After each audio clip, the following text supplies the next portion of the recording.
Good day, all. This is the Northern Broadcast Service. I am Fiji Grande, and I serve as the Minister of Communications of the North Pacific. I am joined today by Denieria, Good evening. Tinfect, Hello? and United Massachusetts. Hello. Could you guys each introduce yourselves in alphabetical order? Well, I'm the well-specific World Assembly Affairs Minister. This is my first term serving that, actually. All right, Tinfect. Yeah, I am the General Assembly's local friendly fascist dictatorship. And, I do GA things. I don't do anything else. And lastly, United Massachusetts. So I am the GA's local theocracy, which has previously served as WA Minister for the East Pacific. All right. Now, normally at this point in the show, we transition to a variety of news topics, but in today's show, we're going to be covering some of the more interesting topics from the WA Symposium that people would like to hear. The most requested one, at least that I saw, was voting blocks. So I think we should just dive right into that. Or The description of voting blocks, I'll just review for everyone listening later. The topic is voting blocks or blocking voters. Everyone knows about WAL, but there are new kids on the block to challenge it. Evaluating the role of voting blocks in the modern WA and evaluating WAL as objectively as possible, as well as the possibility of, potential rivals like ILC and Siege. Are these voting blocks the bane of the WA, or actually a good idea? Do they even work in the first place? Go for it. Well, God, I don't know what WAL is. Well, good start. WAL is the World Assembly Legislative League. It's formed by a number of large GCRs, including the North Pacific. And we basically provide... we're essentially one large voting conglomerate that we vote a certain way on World Assembly legislation and provide IFVs for each other to consider. Okay. So you aren't, bound to vote the same way, are you? That's correct. There's no binding WA vote, but I believe we're made up of TNP, Europe, Balder, a couple other Europea, I think. I should really know this list by heart. Europe, TMP, Europea, IDU, and Balder. All right, thanks. That was a little embarrassing. So, if you don't know what WAL is, that's a poor start for the voting blocks topic. But generally, then, are you in support or against the idea of such a voting block? I think it's a good thing, really. At the very least, on the author side of things, it helps you know where the votes are going. I'm also sure them in favor of such things, given the fact that the lemmings effect is always happen. Proposals after proposal. I think blocks are rather just, as the acronym says, a wall.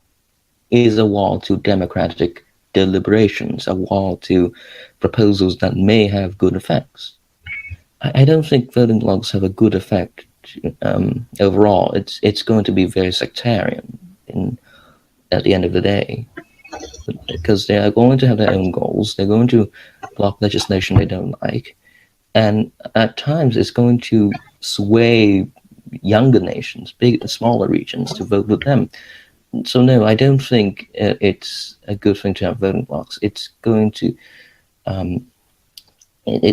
impede the individual determination of each region to vote as they like. Well, so I was actually on the development team for Siege.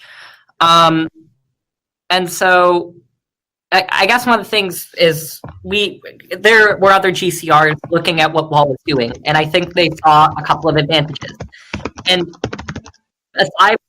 aside from sheer like voting capacity, it also grants authors the ability to work together with each other, right? And to have another venue to collaborate and to work on developing resolutions that can be accepted, actually be productive. So to that end, Wall has actually done a lot of good things. It's given a lot of people from those GCRs another platform to sort of... You cut out there, United Massachusetts. How far was that before I cut out? You were saying about how Wall has done a number of good things for the WA community, sort of by providing a new platform for people to discuss ideas. So, I mean, one of the things that we were all kind of looking at was this notion of to draft apart from the GA forum, right? So a place to first mull ideas over, and that's particularly good for people whose main contribution is to regional politics. So for instance, someone who's primarily involved in the North Pacific, they might look to go to Wall, for instance, before seeking drafting on the forum. And it just sort of helps build up a community base for drafting that has served, I think, all of the respective WA ministries well. There's a good point there in how the Wall can be helpful in drafting, but I still think that would be better served as the purpose of the general GA forum. I mean, I'd say that, but at the same time, I think for a lot of people, the GA forum is a bit of a dive into the deep end. For people who are just looking to get something presentable before they put it on the GA forum, because I think it's good to have a good first presentation before the forum. That can sort of be generally helpful, and for ideas in terms of even campaigning, they'll help authors there. So there are a lot of ways in which it makes the authorship process easier for member regions. That's fair. I generally agree with that. I find that these sort of blocks themselves provide an opportunity for nations to sort of proofread and check over ideas and mull them over with sort of a more friendly community before they get presented more interregionally. I do think due to the effects of helping out authors with WA resolutions and proposals, it is a positive effect of having voting blocks. The fact that you have a common pool of people is more helpful in helping you out on how writing a very good resolution, and it does help with the campaign of getting the resolution to pass. I do think, though, that the forums still, however, can still provide as a good means to draft a resolution, but there is a lot more scrutiny involved when it comes into the forums. A lot of more criticism, of course. That's definitely true. The kind of line by a line thing that I and a lot of other regulars do is probably contributes to. I mean, so I've seen people go on the forums, right, and they've posted a draft and they were like, oh, this is great, and then it gets line by line dissected and they realize it isn't great, but I guess the tricky thing is that that's kind of demoralizing, and it's better to sort of have a base to start from. I think that's what group provides. I think these voting blocks, in a way, provide a certain think tank for developing new proposals for the General Assembly or the Security Council. It's basically a think tank branch that takes care of the drafting and then the revising of such proposals so that you have a polished draft that you can submit in the front of the entire forum. It is, however, I think we have to be careful about the fact that several voting blocks in the Will Assembly would probably most likely have competing goals against each other. They will have most likely their own ideals and principles that they want to achieve over other voting blocks. So it's sometimes we have to be careful with what kind of influence we wield the voting blocks over the entire drafting process in terms of how much they can sway an author's writing as in trying to appeal to a certain voting bloc, then.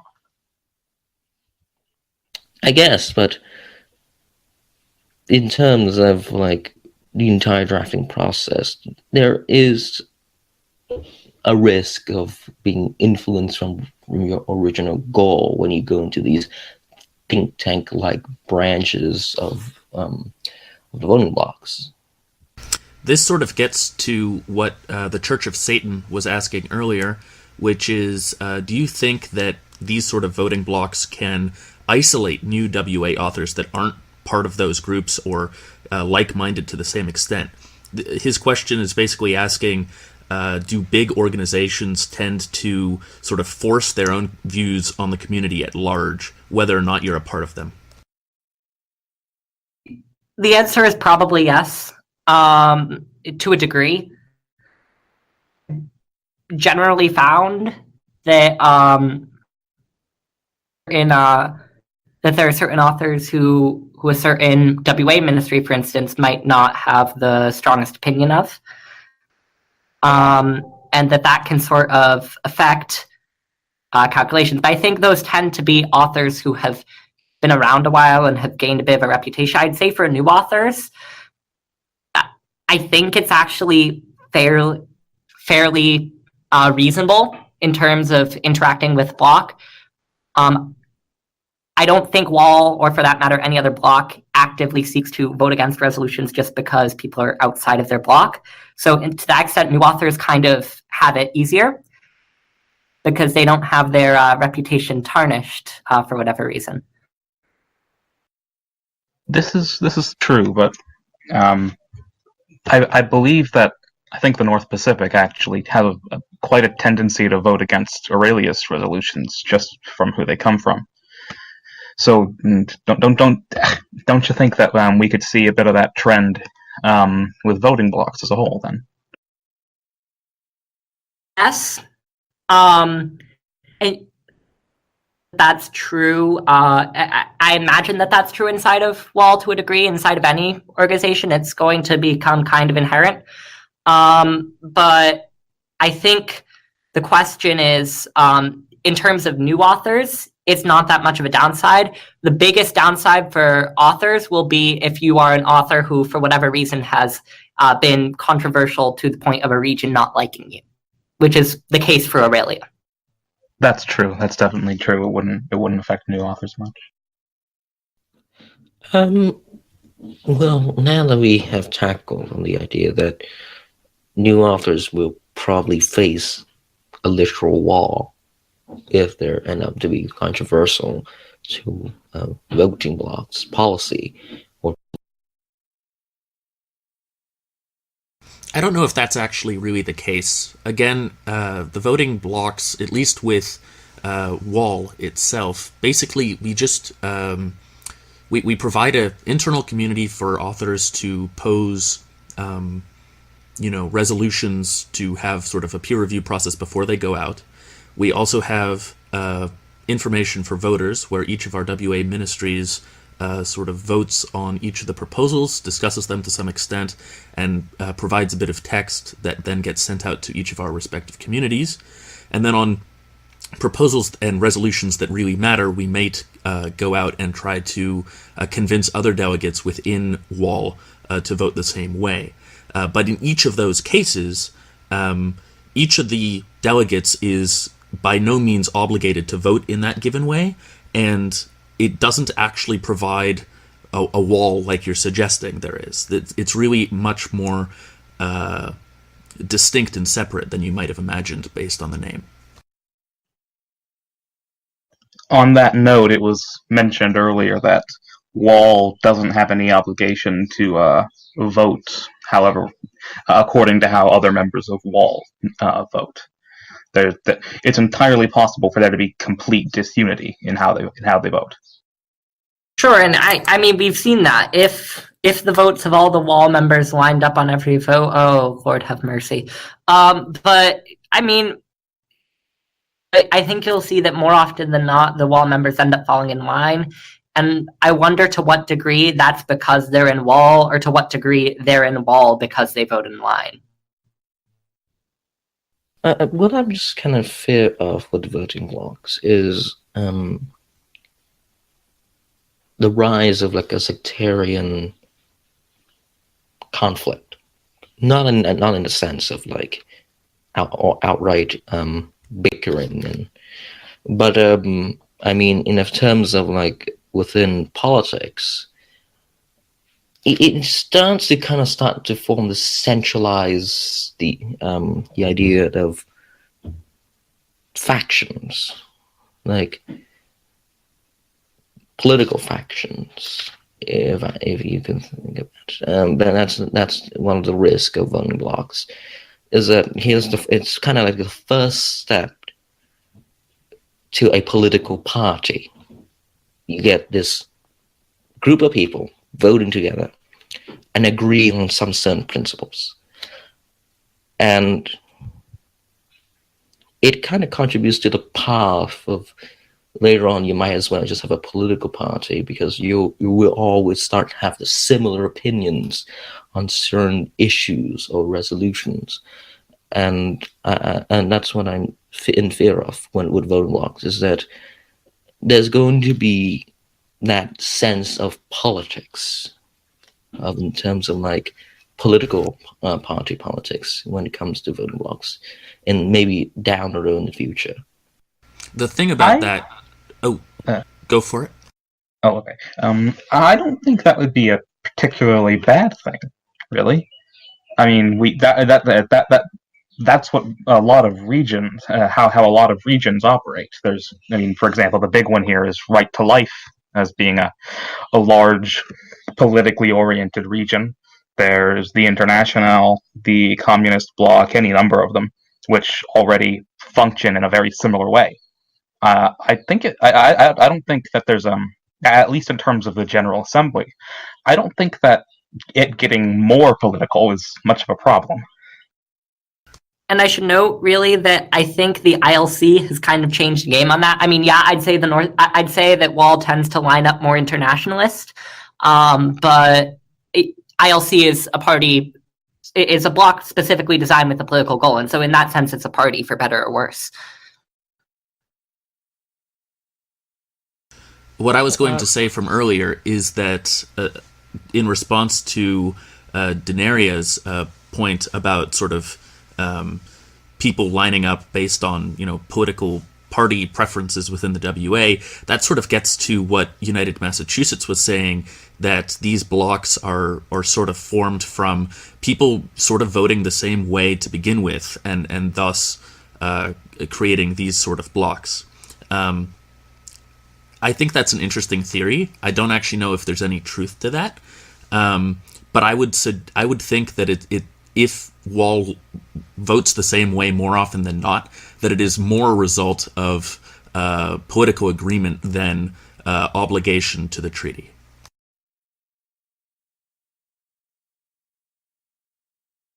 Yeah. To move on to a slightly different point, moreover asked the following question. Do you believe that the creation of these voting blocs contributes to the idea of WA elite that so many are opposed to in the WA? The idea behind this being that if these voting blocs really are the dominant forces within the WA, does that mean that we are the elite that everyone is opposed to? I mean, it would certainly stop separatist peoples and I from being called the WA elite. In terms of being called the elite, in some ways, I think it does reinforces the ideals that the elites are voting together for their interests. Well, I think not exactly. I mean, it's more like if you get enough smaller regions to participate as well, it might as well form a counterbalance. I don't know if it's best to say if the voting blocks really reinforces the idea of the WA elite. I don't think so. Sure, it's probably that the bigger regions get a lot more influence, but I think the small regions have a good amount of power that they don't really use as well as they should. I mean, in terms of the power of voicing out their opinions and making their case heard, I think that there has case heard.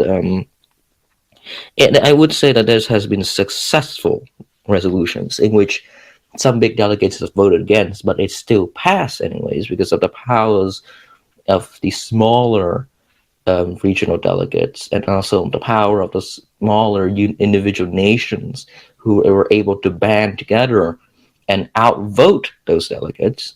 So I'm not saying. So I'm saying that to see these voting blocks reinforce the WA elite is not entirely true, but there is a certain risk of when you have this more political agreement is that that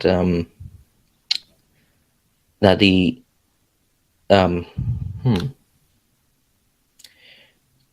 that the political agreement among the bigger regions may give off an image of a WA elite, where I rather just think that these political agreement is because they just agree on these issue. There's not like they're looking out for each other. That's fair, but I think that the way you brought up how smaller regions could theoretically band together, and this would counterbalance the formation of a possible WA elite sort of concept by larger regions. I think that it would definitely counterbalance it out.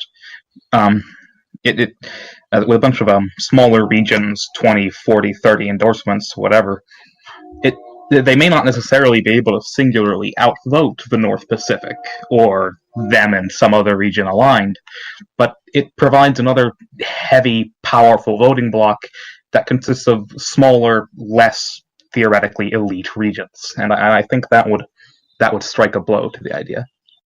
I think the best way to make I think UM is trying to get in here. Sorry.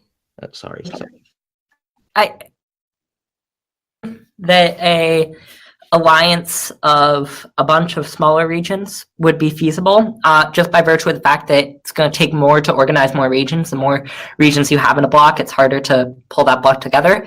And because you're seeing, like, there are huge ideological gaps between some of these regions and between who their populations tend to be. I mean, if you took the non-politically focused regions, so for instance, if you took out Right to Life and you took out the Internationale and all that, and I'm imagining that would sort of be some sort of center-left coalition. But I'm really not certain in the first place that the Pacific and all these other regions coming together really makes a WA elite, in large part because there are a lot of nations in the North Pacific, right? I mean, if these regions are coming together, right, you're talking about their own citizens or their own people being able to join together. So it's like, you don't have to have authored a resolution to do something. All you'd have to do, presumably, is be in the North Pacific. Might it be a regional ploy that some people might not like? Absolutely. But that doesn't really make it a tool of the WA elite necessarily, because unless the perception is, which might be fair, that these decisions are being decided by a small group therein, distance of the bloc necessarily lends itself to the idea of an elite. I think in terms of North Pacific, the inner workings, I know that delegate votes on how the citizens vote, if I'm correct, right? Is that right, Fiji? the delegate votes based on how the citizens vote? The members of the WA ministry vote. And okay, and members are usually the WA citizens, right? Citizens of the North Pacific are free to apply to become members of the WA ministry, and once accepted, are free to vote on these resolutions. Okay, well, I guess in some ways it's more like there's a bit of a representative democracy. Well, no.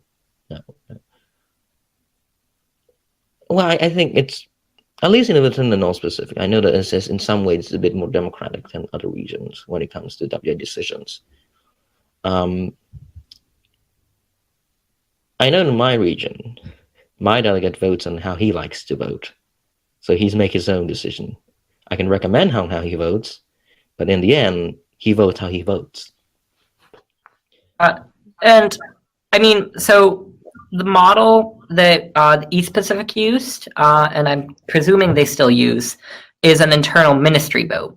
So, I mean, you have the North Pacific, which takes a citizen vote. You have some regions which just go based off of the recommendation of the minister.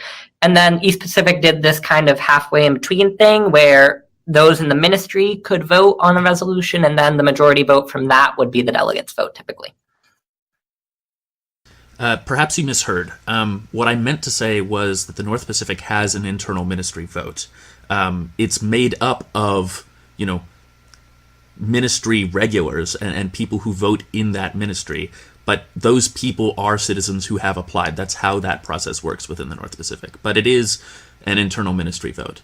I do not actually believe that the delegate has to follow the recommendation that the WA ministry puts forward, but we have such a long tradition of the delegate doing so that at this point it is basically de facto the case. My understanding, hasn't it typically been that the TMP delegate votes based off of a majority of the citizens that post in the forum topic? I think it's more of an advisory vote, that one. Or is it? Oh, wait, Ghost is clarifying. So what Ghost just said goes in the face of what I just said. He clarified any citizen in the WA can vote in our voting thread, whether they are in the WA ministry or not. So I guess we do have a citizen vote. So it's fully democratic. Okay, so I guess what we have is that within regions, in terms of how the delegates vote, it's variants of very levels of people participating. You can go from fully autocratic, which in some ways is not what my region does. My delegate votes how he wants to vote. And you got the TEP, which is more oligarchic.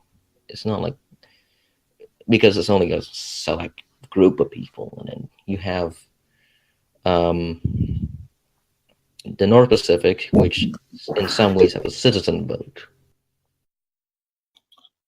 So this is a question that was posed earlier by Salverity. The question was, why has WAL successfully been around and stood the test of time, and how was it successfully put together in the first place?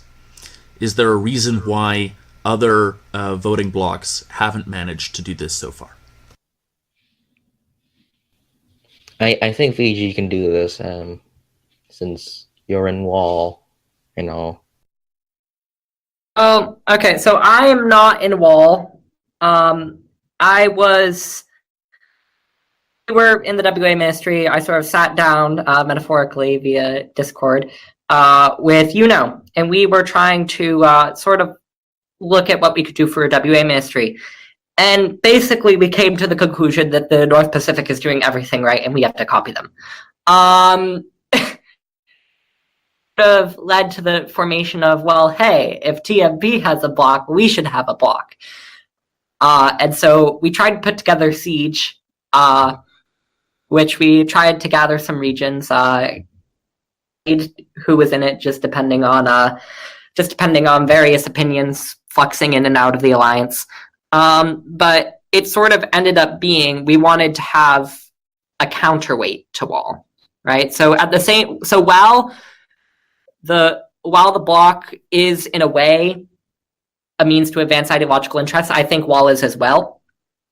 It's also a way to improve citizen engagement in those regions. It's a way to improve ties between the GCRs in it. And I guess it sort of fell apart because there weren't really many people who were working on it. I know part of that's on me. I fell in and out of activity. There were a lot of people from other regions who we just could not get to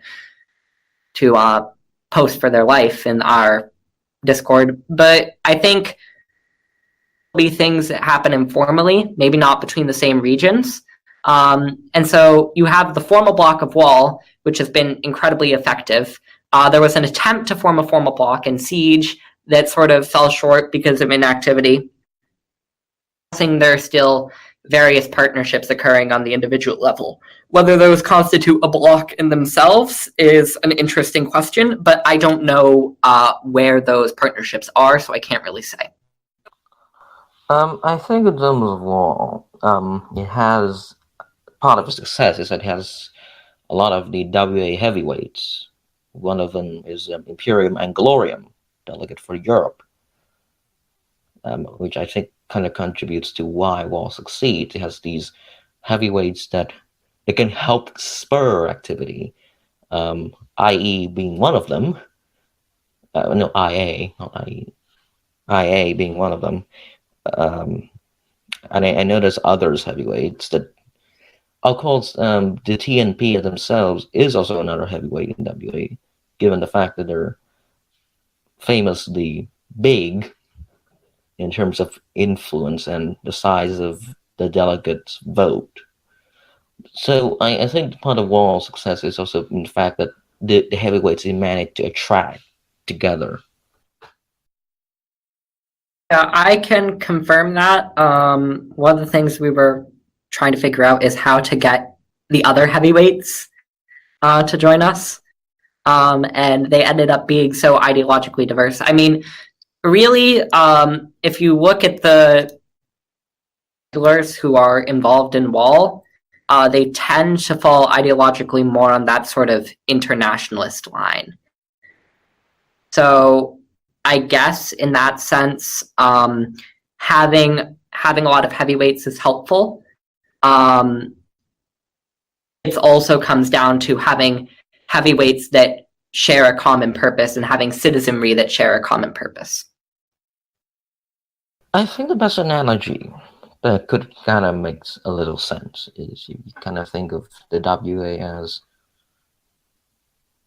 I mean, in real life, if you think about it, the Security Council of the United Nations does get a vote determined by NATO versus everyone.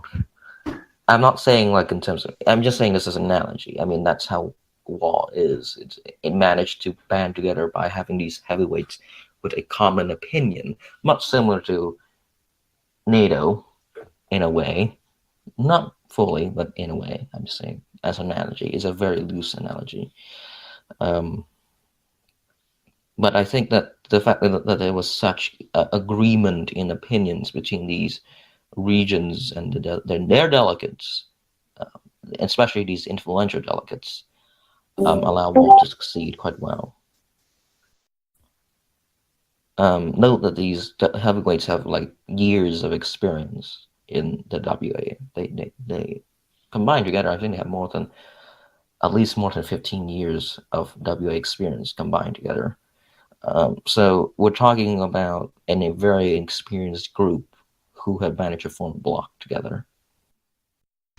I hate to interrupt, but we have two new speakers who are willing to join us. First up is Asairia. You cut out again. First up is Asairia. They have mic issues. I'll come back to that, to Asairia in a minute then. Ghost, would you like to speak up then? About Wall? Go for it. Introduce yourself. I don't think you need any introducing, but continue.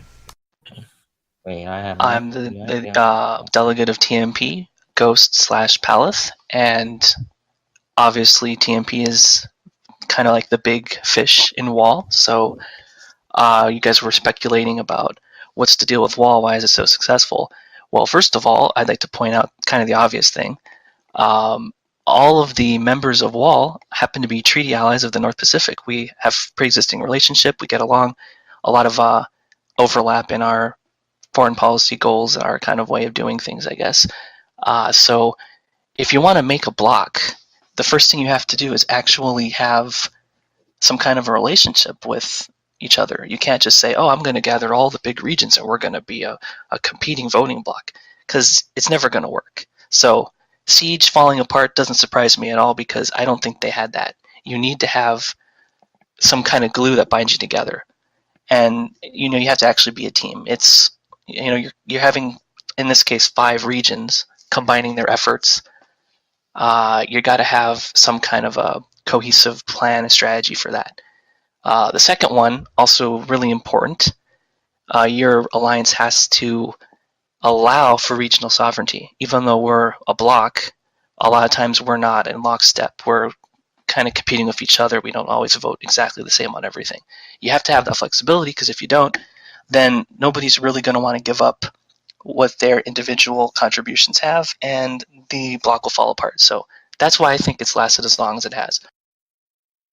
I think you raise a very important point when talking about voting blocks and their formation, and that's the existence of pre-existing political relations between the regions. And I haven't been around for very long, so do excuse me if this is completely wrong, but it sounds like there was some degree of cooperation on this front before Wall. I mean, to be fair to Siege, my little baby child, to a degree, there's had some sort of pre-existing condition, a pre-existing relation. Oh dear God! But that was less strong than the one that existed in the Wall members. I guess that's just by virtue of the fact that we were trying to hobble together a competing block with the same number of votes, which is hard when you look at how many votes Wall actually has. Yeah, I still don't agree. I don't think that's why Siege didn't work. I think you had, it's going to sound more negative than it is, I think you had corrupt intentions in making this block. I don't think you came at it from the right angle. I'm assuming these Pacific, being the most numerous in votes next to TMP, wanted to lead their own block because they had so many votes. They wanted to be the TMP of their own block. So they wanted to gather like-minded friends to kind of get the numbers to rival Wall. But that is not the point. That's not really what you should be aiming for. And I think because those intentions were what they were from the get-go, you were just setting yourself up to fail. So I guess you have to ask yourself, why did we want to do this? Why did we want to make a block? Why did we want to gather these regions in particular? If it was just about numbers, then I think you were really focusing on the wrong thing. So I would ask you, why didn't you try to join Wall? Why didn't you go to a block that already exists and that you would actually, be a pretty weighty part of? Well, okay, so that's a fair question, and I don't think you're being entirely fair in characterizing the formation of Siege. I think a large part of it, I joke to a degree about trying to hobble together an alliance where we're the TMP, but we knew that wasn't going to happen from the get-go, because TMP is far and away the largest member of Wall, whereas the East Pacific would have never been the sole dominating force of Siege. I think Siege was, we wanted to put together people to have that sort of model of our own for cooperation, right? And we saw there would also be benefits for us. So we looked at the model and we saw oh yeah, this is good because it promotes interregional cooperation. It gives authors a platform, right? It does all this. We sort of wanted to have that of our own, right? And one in which we could sort of come in with our own ideas rather than being thrown into a block that already existed. And I think that's sort of why we tried to go the siege route. I'd say that to a degree, the lack of cohesion did make siege fall apart. I would also say that it fell apart due to inactivity, and I think that that's the largest reason. Well, I'm going to be a little critical of Wall here. We're not always the most active group of people ourselves, so I don't think inactivity is itself a death knell for a alliance. But what regions did you try to partner with in Siege? Oh, okay. So I'm not sure how much of Siege is public, so I don't want to sort of implicate those regions in whatever. It was the East Pacific and a few other, mostly GCRs. I see. And how many GCRs does Wall have? At our most, we were at like a few. I think we ever had the number of votes that Wall had. We would have been second largest alliance. I think for a period of time we might have had 4. I'm not quite sure. Yeah, I did ask honest. you about Wall, not Siege, but I know the answer to that question. It's 2. Our ally Balder is the only other GCR that's in Wall. The rest of the Wall signatories are very close allies of ours. So that is the reason why Wall is successful. I'm going to keep emphasizing that. We don't need GCR voting power because it's not really about voting power. I guess it's easy for us to say that we have all the votes pretty much, so then, we have that covered. But I got to emphasize here, you want a block, you have to treat it like a multi-party alliance, because that's really what it is. In this particular context, in the context of WA votes, we have an alliance built on WA voting. So you got to treat it that way. And I know I'm just going to kind of keep beating this dead horse here. So I'm not really saying you guys were just all about the power, influence, whatever. And I mean, I'm sure that was part of the motivation, but you needed to have that extra special bond. You needed to have something uniting the regions in there. Besides, we have votes, we're going to challenge Wall's dominance. Church of Satan's over here saying that the Rejected Realms wanted to challenge our dominance in the WA.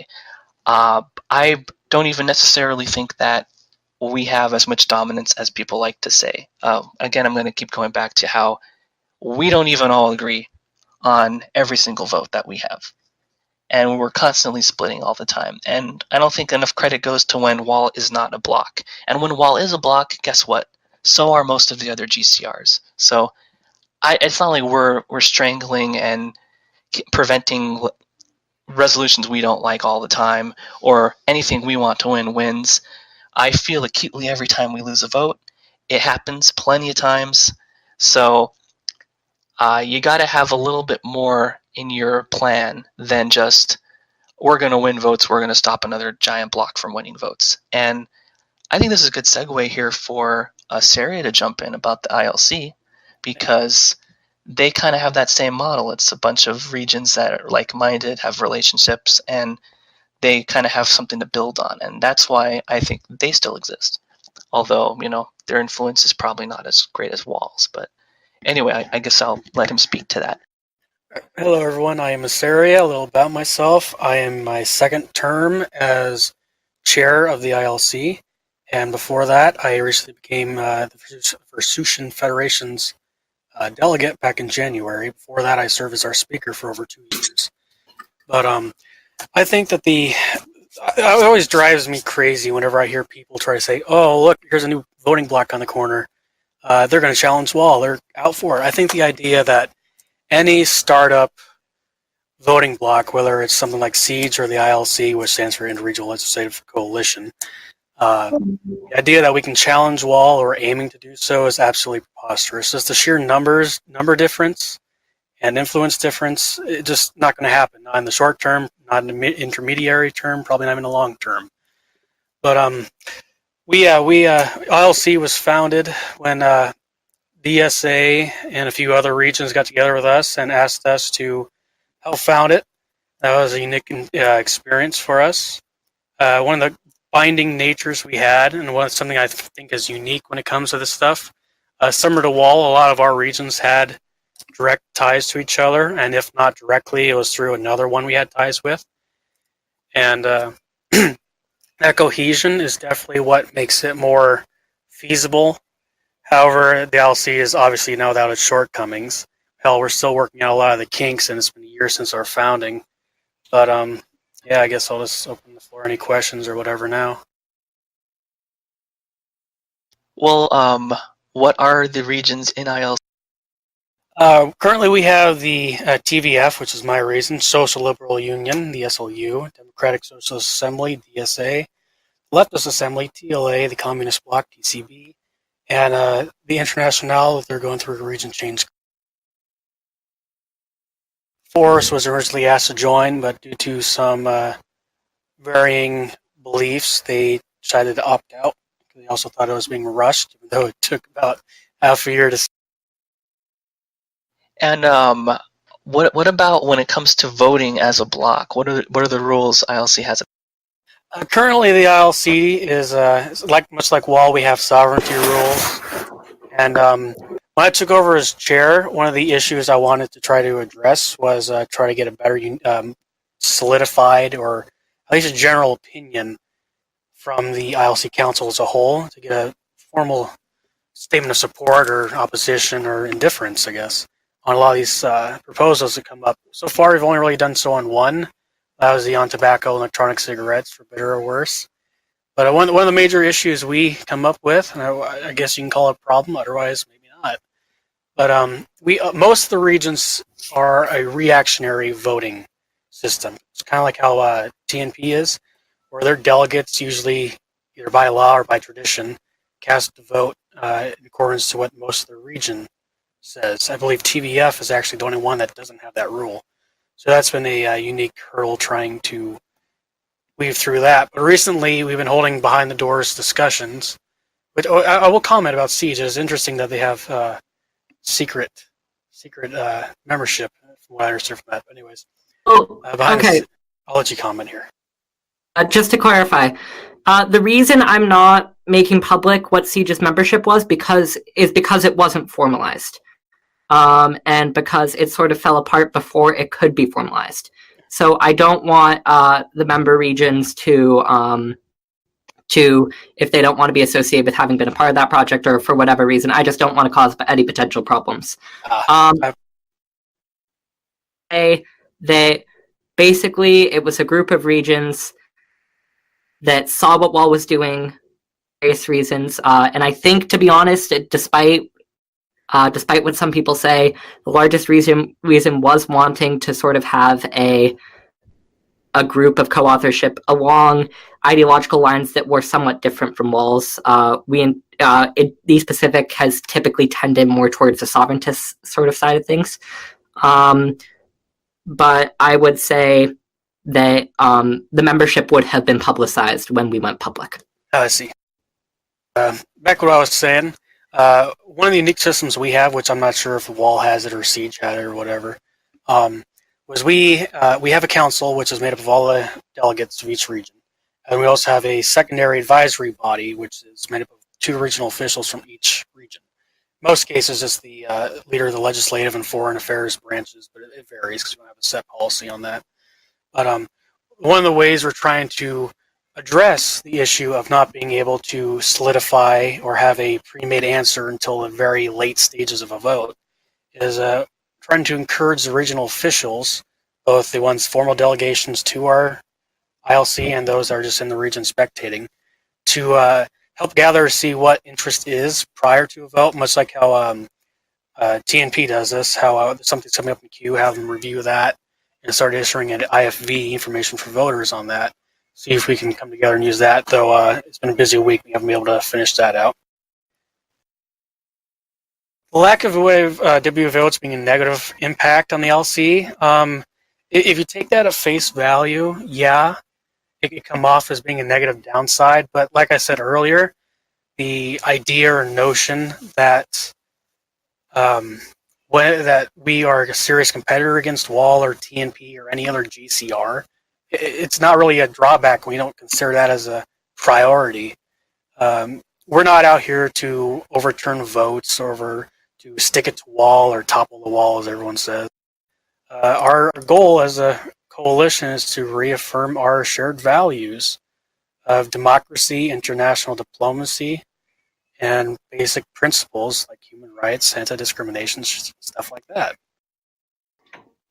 I would point out to Salvarity, the one who asked the question, that number of votes that ILC can command potentially is roughly equivalent to a GCR in votes. So by banding together, these regions basically formed another GCR, if you want to consider it that way. So yeah, one against the other, 9, sure, not seemingly a big deal, but you can have, especially in a close vote, when they're all united like that, they could, be another push on the outcome. And I would point out ILC is generally leftist regions, but you have policies that basically matter to them. They might band together and communicate more on those issues than they would on maybe other votes that they don't care as much about, or maybe SC votes, which I don't feel that ILC really has a huge interest in SC votes, at least from my experience. I'm, disclaimer, I am in TVF, so technically I'm also in the ILC by virtue of that. And just for posterity, the question was from Salvarity, the ILC is smaller in terms of World Assembly vote count, like significantly smaller in TP alone. Do you think the lack of votes negatively affects the LC overall?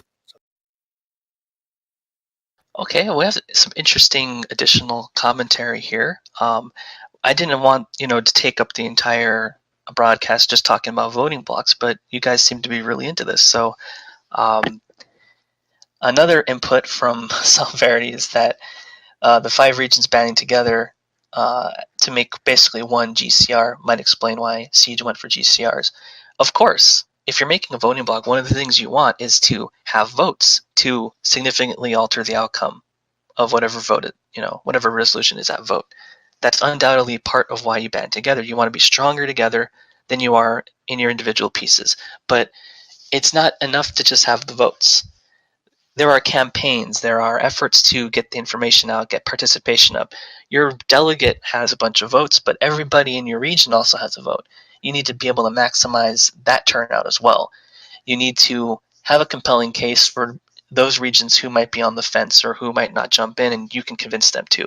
And these blocks, as a necessary secondary component, if you want to call the primary one the amount of votes the delegates have, they need to be able to communicate. They need to explain why they're voting the way they are. They need to kind of be on the same page, massing your brain power together to come up with one story, one reason to vote.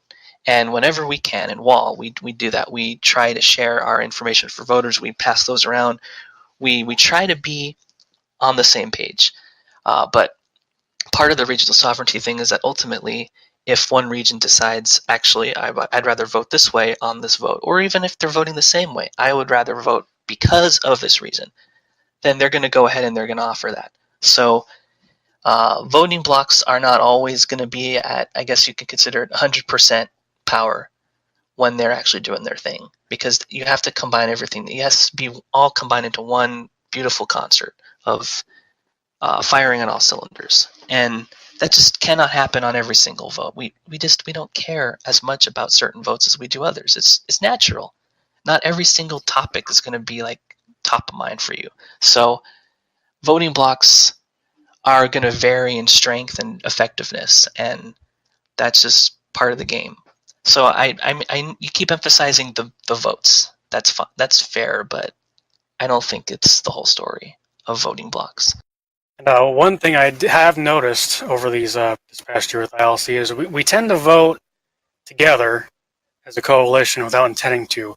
Most of our votes are cast exactly the same. I think I'm the one who usually votes differently, mostly because of technicalities or minor things that they don't necessarily prioritize. But other than that, yeah, technically we do vote together, even though we don't intend to. So that's a nice little. Of course, that just comes back from having similar interests, similar ideology, etc., etc. Hey, moreover, do you think that we covered your question? You wanted to know about the creation of another large voting bloc comparable to WAL might create a political party system in the WA. Do you think our answer adequately addressed that, or do you want me to try to? Excellent. If there's any other questions on this topic, we'll take them now, but if not, then we'll move on to the next one. And also, if you have more to say about blocks, we do have a panel planned for that later. Might even do it later today based on this amount of interest, but we are planning on moving some panels to next weekend too. So if you aren't done with the voting block topic, we will have more to say. Can I have just a final point to add? If that's possible, or are we moving on now? I don't think anyone's going to stop you from adding a final point. Absolutely not. Unacceptable. Okay. Well. I'm kidding. Go ahead.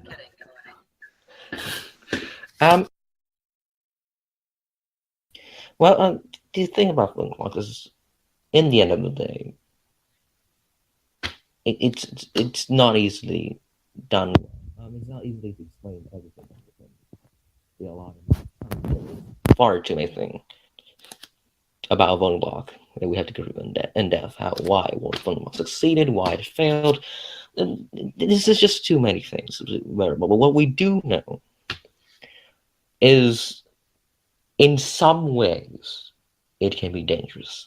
Oh, not really dangerous, as in, like, in some ways it could be negative. In other ways, it's positive. It's really up to what regions want to do as their WA policy in terms of their aims, to consider about whether voting blocks matter to them or not.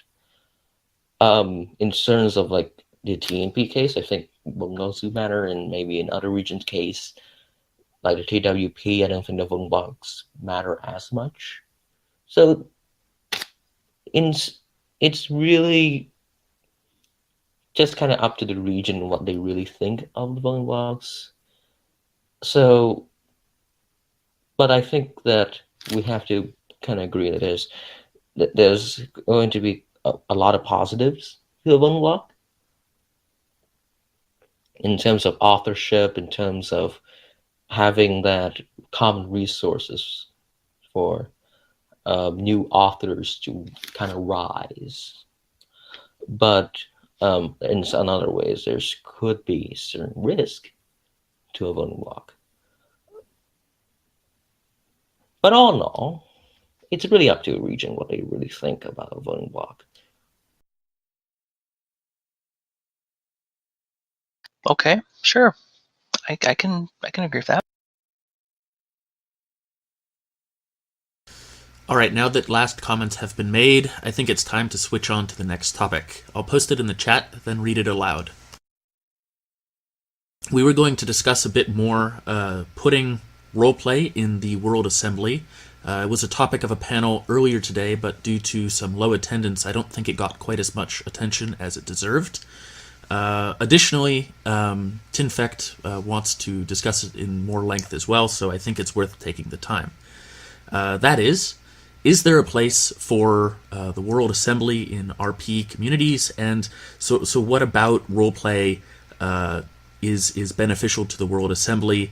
And can you trace the WA's evolution and the segmentation of roleplay in its culture and how it's developed within both the GA and SC? Well, I suppose to begin, it's probably worthwhile to note that it basically doesn't exist in the Security Council, at least not that I've seen. All I was saying is that it really doesn't exist in a Security Council, nor should it, frankly.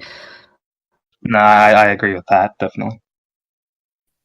I think overall the World Assembly is a new, there is, I think, there is a place for it in terms of roleplay communities. I may not be speaking for roleplay communities, but I think it's an interesting front to tackle. The fact that, because in a way, the WA is kind of like the just an extension on the simulation of international politics that really plays on real life. And it's like the United Nations, really. So I think it's a new interesting front of international politics for the roleplay community. I think there is a place. There have been a lot of posts. Go for it. I mean, that's possibly true, but I think that there is a very, very strong distinction at this point between the general workings of gameplay and the RP community on NS. It's not like you've ever seen a war between the North Pacific and I don't know, the Confederation of Corrupt Dictators being run through international incidents or anything. And in that end, I think that it's just not going to happen to see any kind of real RP in the Security Council, simply because the way it's been built up at this point, it's not remotely structured for it. There's basically no integration of such with gameplay. I agree, but within the General Assembly, I think there is certainly RP there, or grants for RP there. So I'd be interested in asking Tinfect what she thought the best sort of aspects of roleplay best affects the World Assembly, because I'm not quite sure what improvement it gives per se. There's two ways I could tackle that. There's one from the role player's perspective, which is that the GA, just as a system, is very effective for world building and making a setting more realistic. Again, there's the fiddly bits that I mentioned in the text chat. But from the proposal writing perspective, I think it can provide alternative perspectives on the way we handle the politics in the GA. For example, I seriously doubt we would be getting a workable fascist perspective in the GA if I weren't running the local space dictatorship. But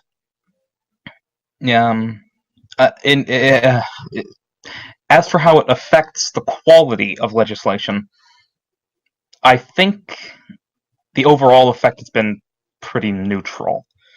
There's been a lot of criticism by a lot of people over the whole clusterfuck with the term sapient or human, whereas were the RP and the GA less emphasized, it would probably have never even come up. And while it does make writing certain types of legislation very difficult, I don't necessarily think that I think that the RP aspect of the General Assembly is more valuable than just the basics of writing legislation. I have no idea if that was remotely coherent. Oh, it was.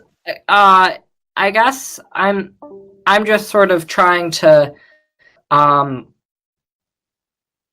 It also increases the up curve, because I think we were talking on the thread. I think Sep said, point out that it was harder to sort of manage resolution, B, drafting it, C, campaigning it, and adding in the in character. I think as much as that could increase the sort of tone of the WA in the ways that you described, do you think that also makes it a bit harder in a way for new members to get involved? I think that, I mean, you have a point there, definitely, in that the RP can add significant overhead for new players looking to try and get involved in the GA, but I think it's equally likely that it could help with the atmosphere of the GA, because a lot of the problems that it currently has with toxicity and such comes down to hopping out of character for whatever reason. Whereas in character, there has to be at least some veneer of politeness.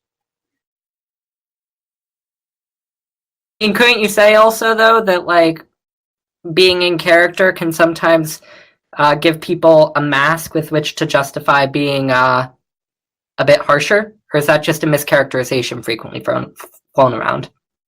I think that's a valid point against what I was saying, to be honest. I know a lot of people use it like that. I know I used to. So I wouldn't be surprised if a lot of people see it like that. But I think there's space for it to be a lot healthier than. I have a question though. Do you think it is entirely possible for the RP community to create a new kind of like RP, to create RP around like the inner halls of like kind of the closed doors debates of the GA, as in like the deals, like the deals, as in like the deals that could be made for like passing legislations and all. Forgive me if I'm interrupting, but if by what you mean is generally adding more kind of depth to GARP in terms of international diplomacy rather than simply interacting with the World Assembly, I think that would be a great thing to see, but I don't see very much of it.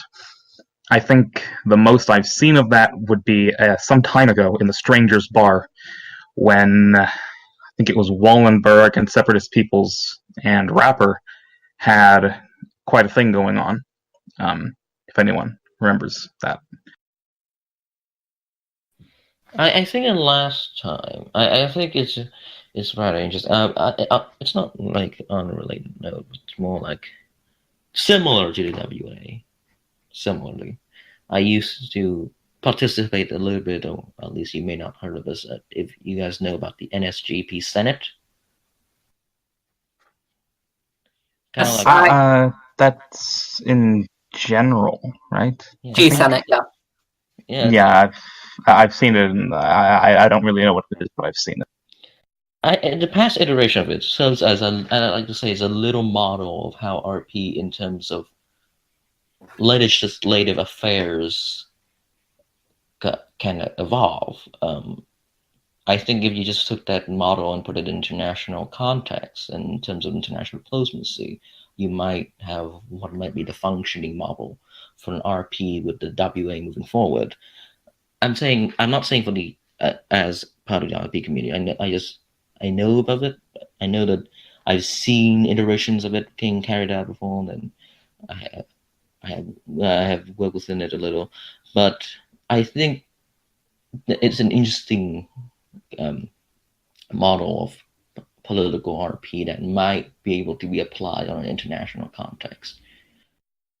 I'll have to look into it a little bit more, but if it's a valuable kind of RP, I could definitely I could imagine it some aspects of it being taken to into how we handle things in the GA. If anything, just to shake things up and see how they work. In fact, you're getting a question here. All right, I'll read it out. Separatist Peoples says, how does the role of tea in the Strangers Bar impact ambassadorial interactions in the GA? And I think Markov has an opinion on this, and that would be that anyone who drinks tea is an enemy of the state. Well, there goes all the British votes. Understanding, I've like only gone into the Strangers Bar like, and my ambassador just strolled over to a piano and started playing a song or something. I don't know. It's not. It in the grand tradition of Rapper. If tea makes someone the enemy of the state, I think there goes all the English ambassadors, for that matter. But can you guys elaborate on what goes on in that Strangers Bar RP? The Strangers Bar, in short terms, is the bar in the General Assembly. It's maintained by the institution and the various delegations of the General Assembly. That's us, the players, basically, can put their characters in the bar and interact in a somewhat less formal setting. And there's been great silliness from christening Benjamin Bell as the patron saint of bad ideas, complete with stained glass window, to stopping genocides. There's been quite a lot happening in there. I see. Excuse me, but I mean, when you kind of raise a question about RPing international diplomacy, the only thing I have can figure it out is rooms full of cigar smoke and ambassadors just chatting ever so casually. I mean, that does happen.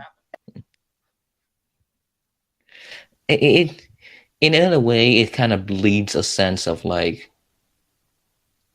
As I'll return to an earlier question from Salverdi, who asked, aren't RP commendations and condemnations a thing, though? Do those not qualify as roleplay in the Security Council? It was addressed earlier that the SC doesn't really have a whole lot of RP, but this might be a sufficient point to the contrary. Well, in fact, well, I don't know who goes first now. Who talks? Okay. I think I read those RP commendations more as gameplay side commendations for the RP, and unlike the GA, it doesn't assume the reality of it. The GA assumes the reality of how it handles legislation. The SC takes it from a step back, if you know what I mean. I don't know, that might be interesting in terms of having a sort of mixed out of character on non-roleplay commendations / condemnations, and then in character on them. I could see that working, so long as that divide is rather clear. I guess the thing is that just typically hasn't happened, because the community who comments on Security Council resolutions, even if they are roleplay resolutions, tends to be predominantly consisting of game players, because those are the only ones who check the Security Council forum anyway. I think in terms of the Security Council, it's more of a place for the R&D people than the RP people. Yeah, that's a good point. RP. Yeah. It's for like raiders and defenders to kind of duke out their battles of international diplomacy over which one should get a badge of honor and which one should be liberated offensively. So it's not really a good grounds for RP because of all the noise that the raiders and defenders always make. It always drowns out the RP. So I can see why RP never really evolved for a branch for the Security Council. It doesn't really have much grounds to stand on there. Since we have the WA minister from the West Pacific here, that is your role. Yes. All right. I obviously care a lot about the WA. That's part of why I put on this giant symposium. And of course, I like having all of the organized votes and our infrastructure that we have in TMP. I understand the West Pacific, not so much, not feeling that so much. So I was wondering if I could get your input on why that is, and how you feel the West Pacific can have a role to play in the WA, if possible at all.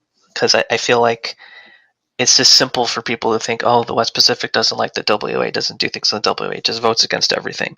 But I'm sure you've got more nuanced reasons for that, so I'd love to hear them. Well, in terms of how the West Pacific used to approach the WA, and I'm saying used to because we're signaling a change in policy soon. We're trying now, actually. My tenure comes about as with Halo's when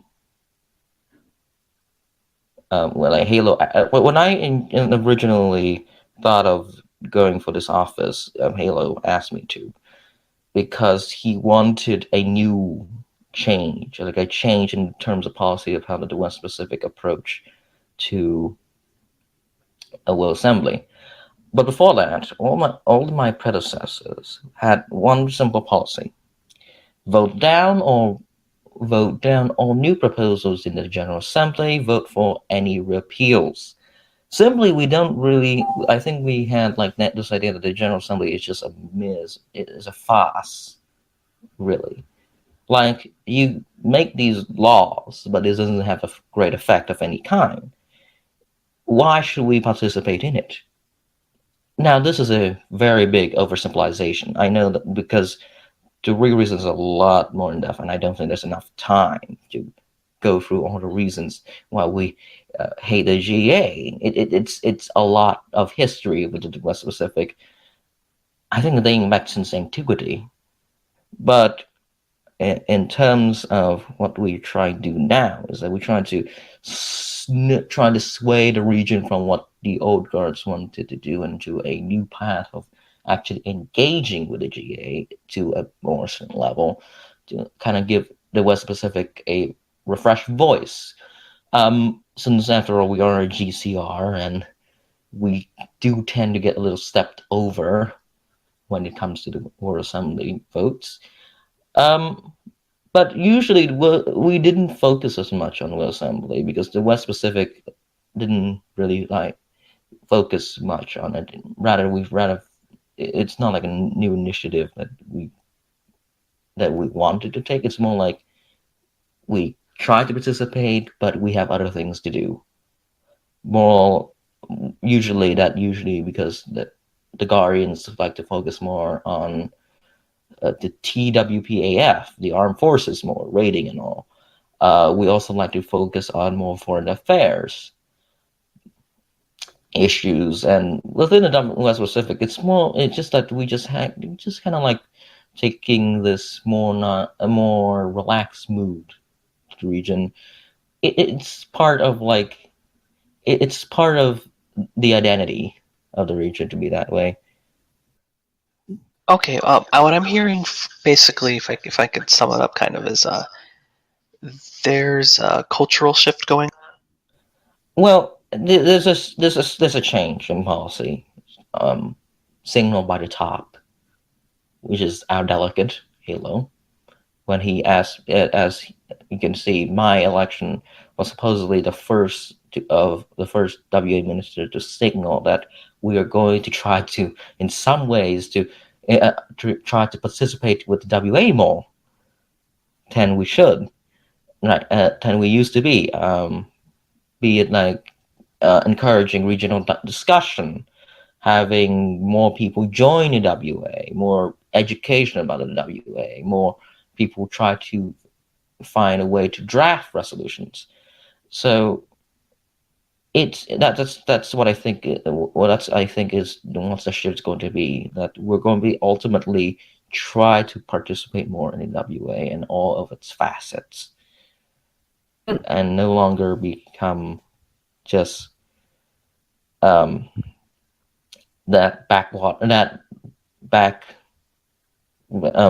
taking that back seat when it comes to WA, and just kind of observe.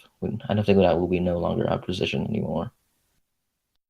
That's Go ahead. Interesting point, because it seems to me that a foreign policy involving the World Assembly to a high degree seems to be, obviously look at TMP as the example because they're like the example for everything. But I'd say that that kind of makes sense in a way, right? Whereas a gameplay policy, right, like you have a powerful military, cool. The vast majority of nation states doesn't really see that. But what they do see more, I'd say, is the World Assembly, just by virtue of the fact that they click on the dispatch pages and they see, oh, look at what North Pacific did. They have a recommendation. Oh, look who has the most votes there. Oh, it's the North Pacific, right? And then they start to put things together. And so I guess in terms of promoting engagement in GCRs and getting new members, not that GCR's primary problem, of course, is retention, but that also makes a GCR more visible the more WA centric their foreign policy is. Tlomz has a question. Apparently, he said, What is the entire job of the minister if it isn't to engage in WA, since you are the first to run on that? Who is he referring to here? He's referring to you.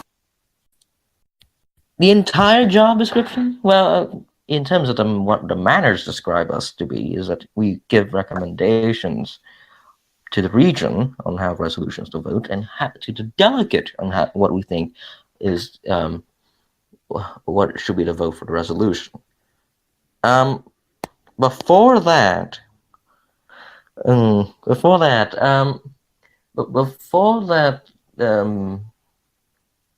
actually, before my time at least, while there was the manners description, most of the time there was just that policy that I have aforementionedly made, which is aforementionedly talked about, because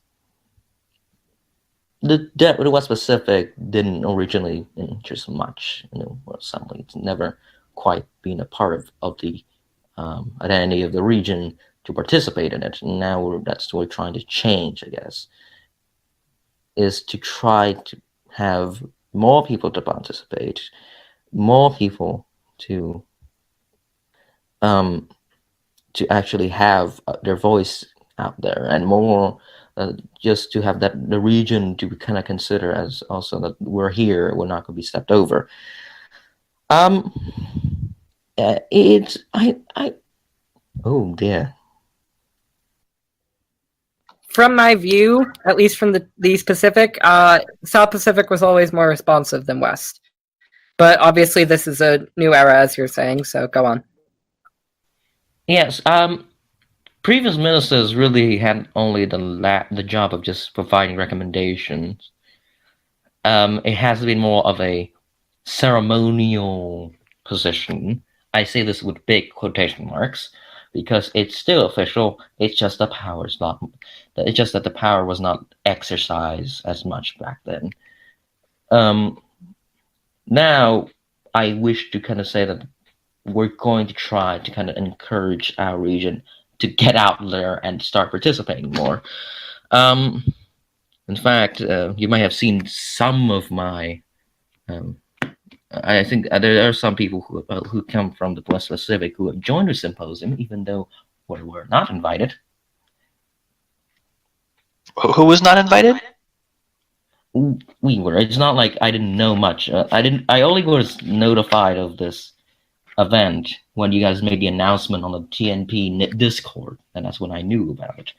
I didn't know the event beforehand.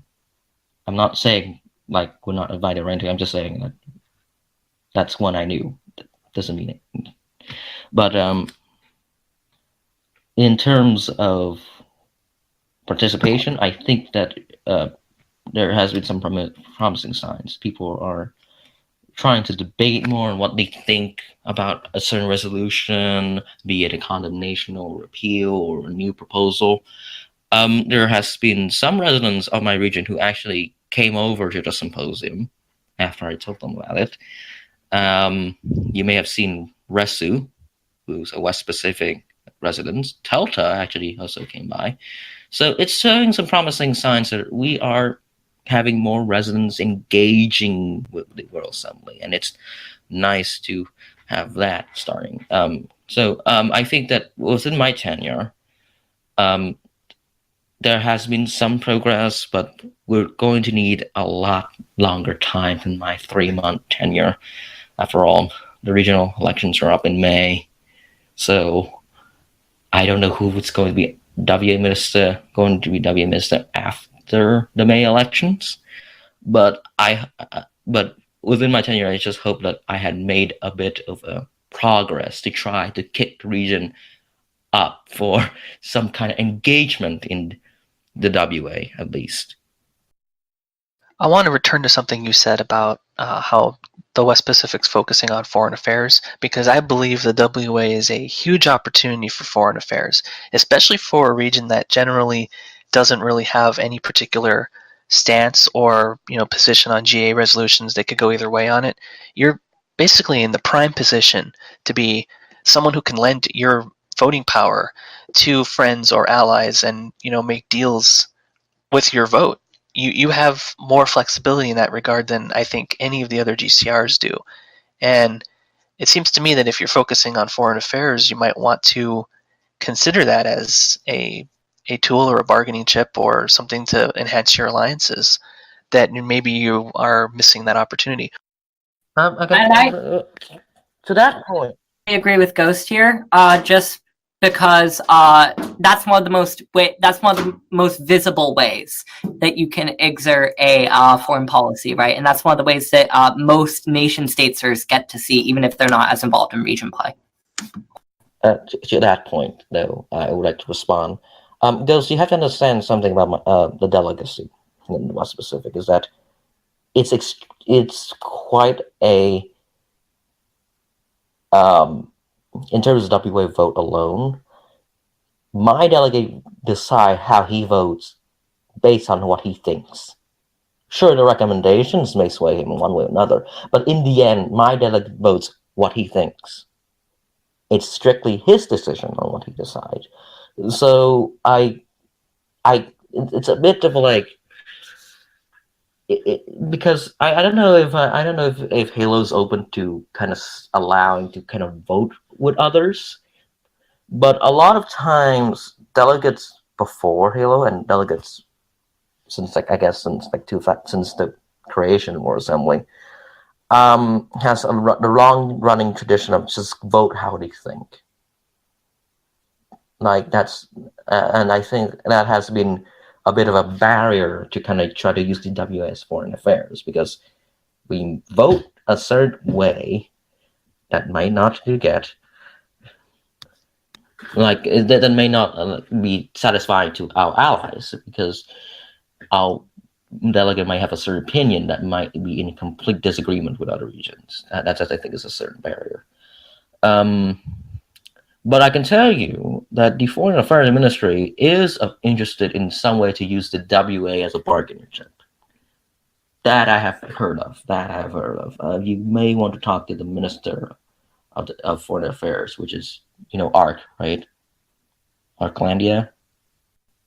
I think for further details about what the Foreign Affairs plan to do, the Ministry of Foreign Affairs plan to do, in terms of using WA as a bargaining chip, I think you may want to talk to the Minister of Foreign Affairs of the region, more than me, because they had a lot more talking with the Halo about that more than I did.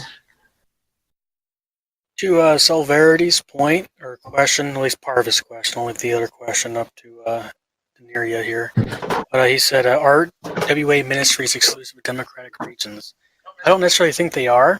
And if they are, TVF doesn't have one. In our quaint little small UCR region, I am both our delegate and our executive and our WA ministry all in one. So you can probably be one without the other and vice versa. I don't know if it's I don't think it's exclusive to democratic ministries. No. I mean, the East Pacific provides a good example of a functioning WA ministry that has quite a bit of activity there, so that would be a good example. Sure, the West Pacific may not have too much of a WA activity, but it does have a WA ministry nevertheless. It's not like I don't think WA ministries are exclusive to democratic regions. And Church of Satan, his question was, do you think our peers should be discouraged to assert themselves in the SC?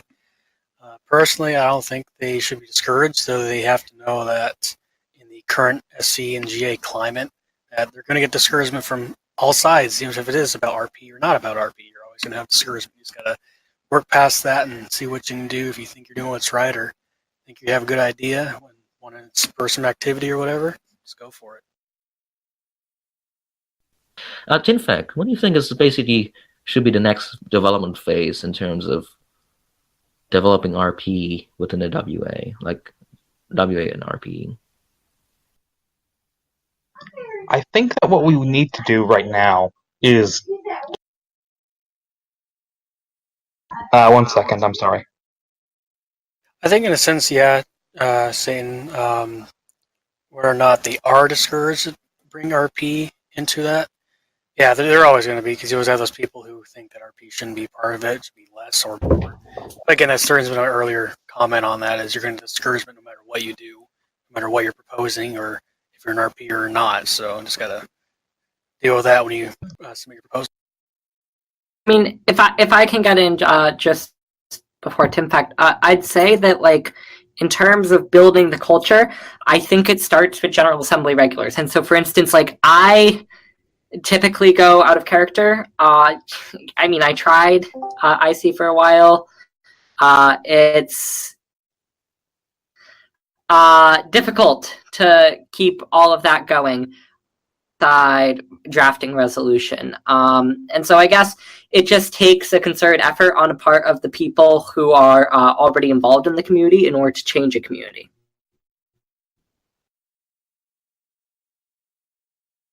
WA elite definition. Well, I would define it if it existed.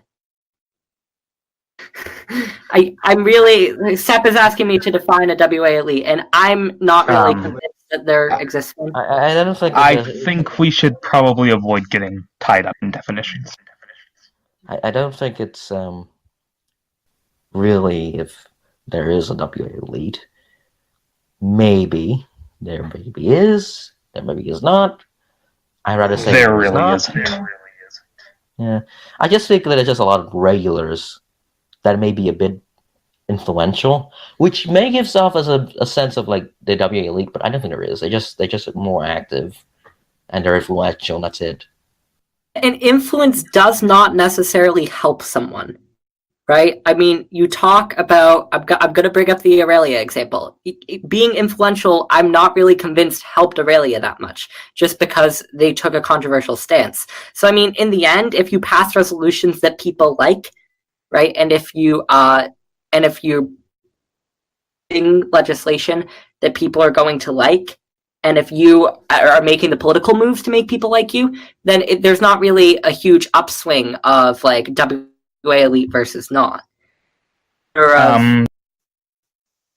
Sorry, but to get back to the original question I was trying to answer, I think what we should do in terms of moving forward with RP in the World Assembly is, as UM said, it really does start with the regulars, if only because we're the most active people there.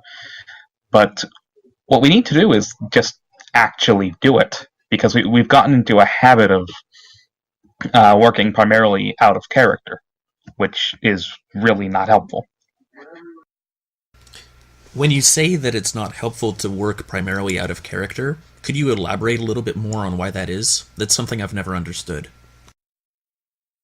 It promotes more of a hostile atmosphere, in my opinion, because when we take the problems of a resolution from an in-character standpoint, we are criticizing it from a very different perspective, one that's less personal to ourselves.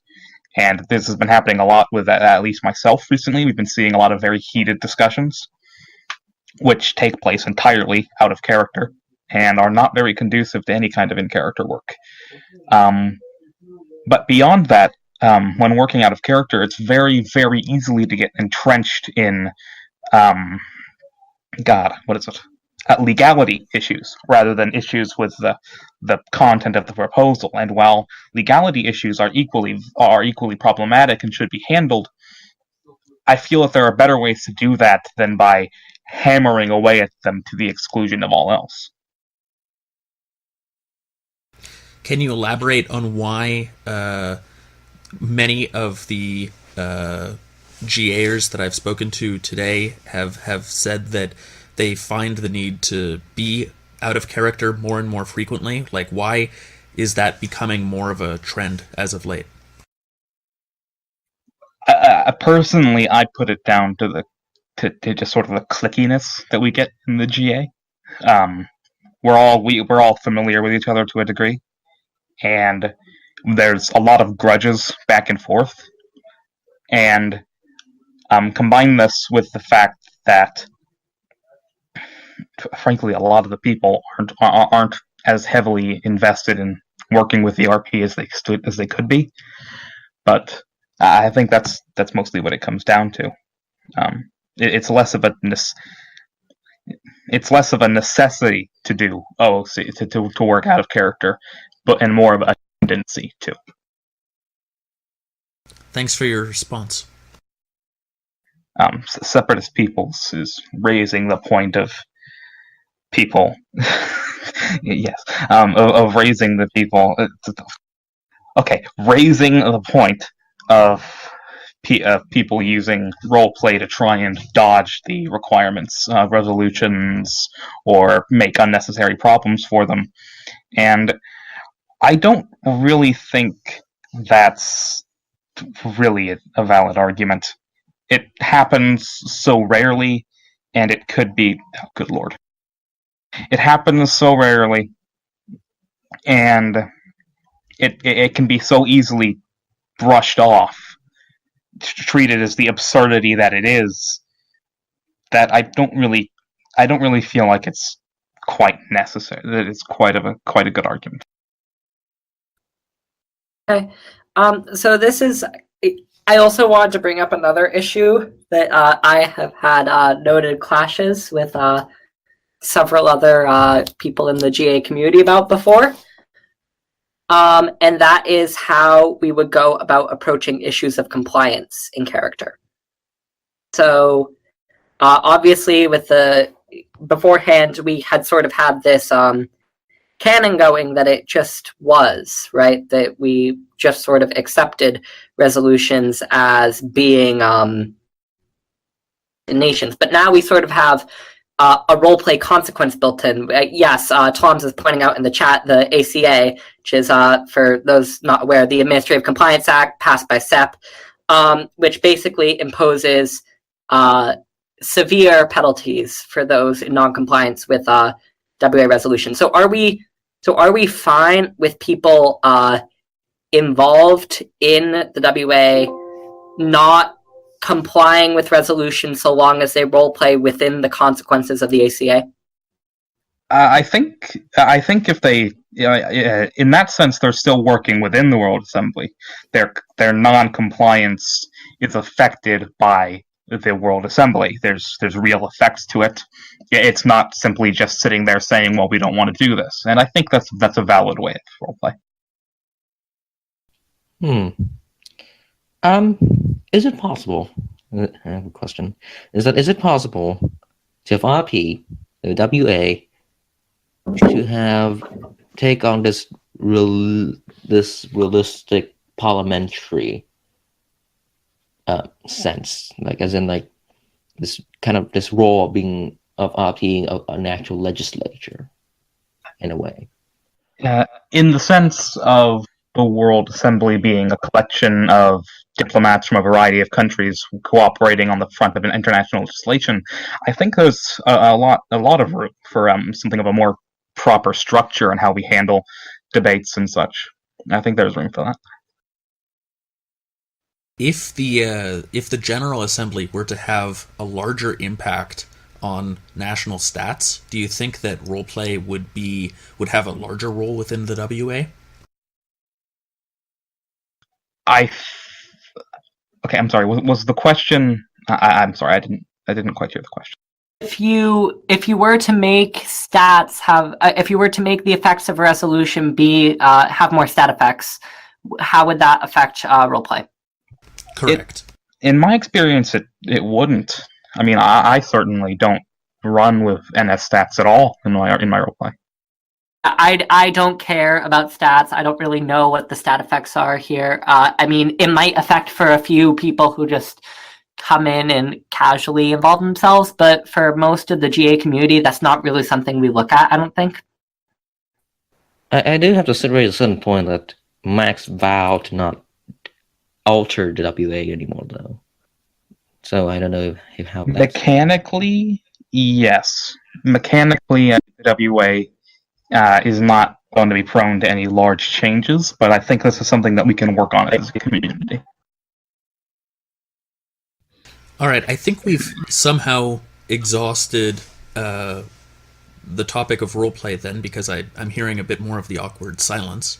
So I'm going to go way back to the beginning of the conversation, some 2 hours ago or so, and bring up one of the other points that was invited to be discussed on. There was some interest in speaking about offensive liberations and their effect on the World Assembly. And I think that might be an interesting topic to start getting into now that we have all the people here. Okay, so the idea of offensive liberation being used, I think, as I fortunately described in the panel, is a slippery slope. I do say it is. It's in a way, it's really. You have to really be careful how to use it. Like, an entire community must be extremely careful to how to use this, because in a way, it's WA mandated prying open the locks. It's also, in a way, also is a WA mandated intervention into a region. So the usage of offensive liberation is, I would rather say, is the biggest slippery slope to the Security Council that we see now. So I really think that if we're going to make use of them, they must be very carefully vetted. Like, there must be a good intention, or there should be a good reason that is well justified for this Security Council to vote for such offensive liberation. If it's for, because I feel that there is that the ground of exploitation by raiders and defenders to use the Security Council as a means to facilitate their conflicts, and that's what I don't want to see as much. It should be for actually community-wide decisions that make sense, that requires the community to come together and talk about it. Is your point that it might be a slippery slope a suggestion that these sort of offensive liberations might be used against more political purposes, such as, not being used against fascist regions? Or is it more a point to, as you said at the end, raiding, and how raiders could theoretically open a region up if there isn't the proper education that is their intent to do so? I think is that the thing is that I think it's more the latter about raiders and defense than the former. But I could see there is also risk for the former. Yes. Yes, thank you. I'd say that to a degree, I think that it's that it's a slippery slope is a fallacy. Just because I don't think that there's any real support in the at large for liberating a non-fascist region.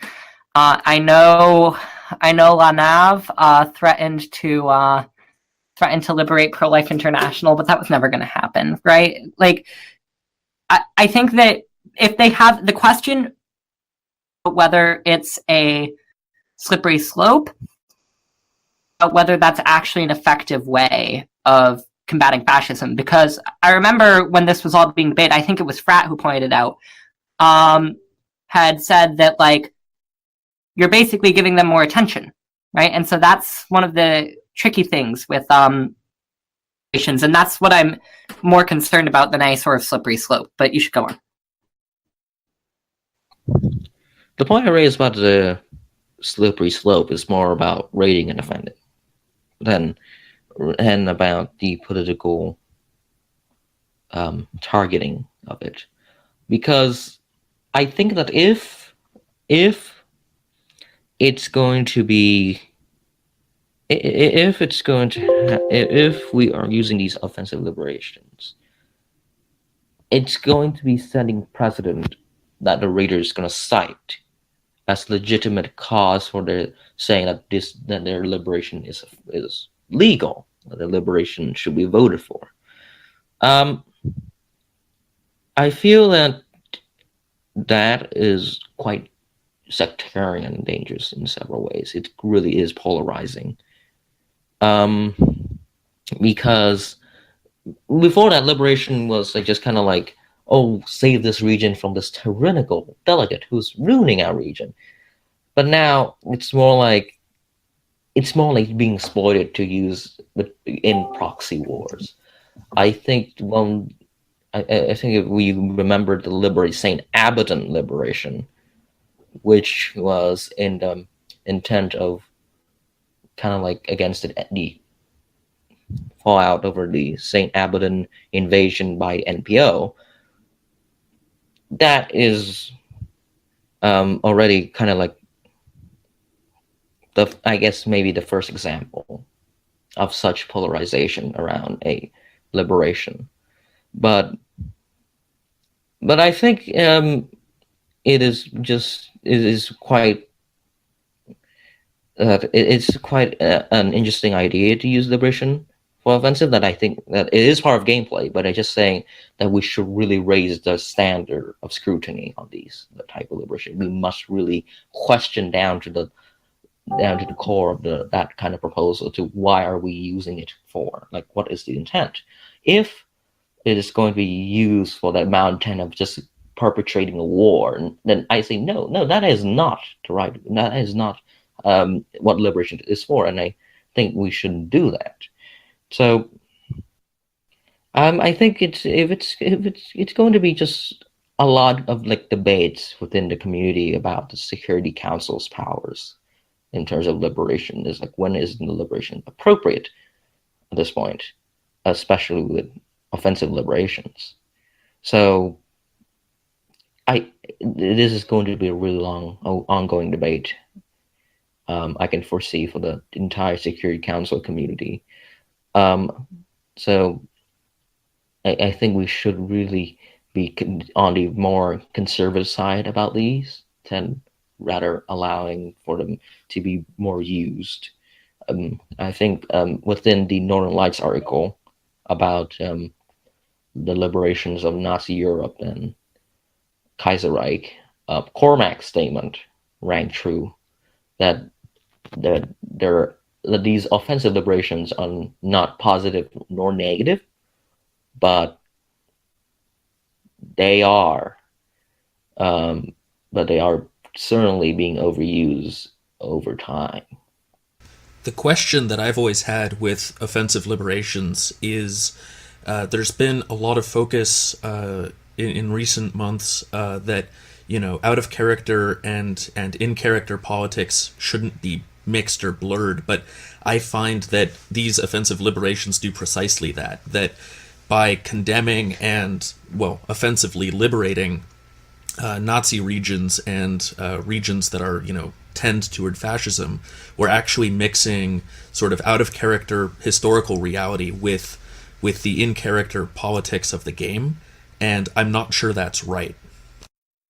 And that's one of the tricky things with, like, for instance, condemning, right? Because obviously we've heard some people say during these liberation debates, oh, that's what a condemnation is for.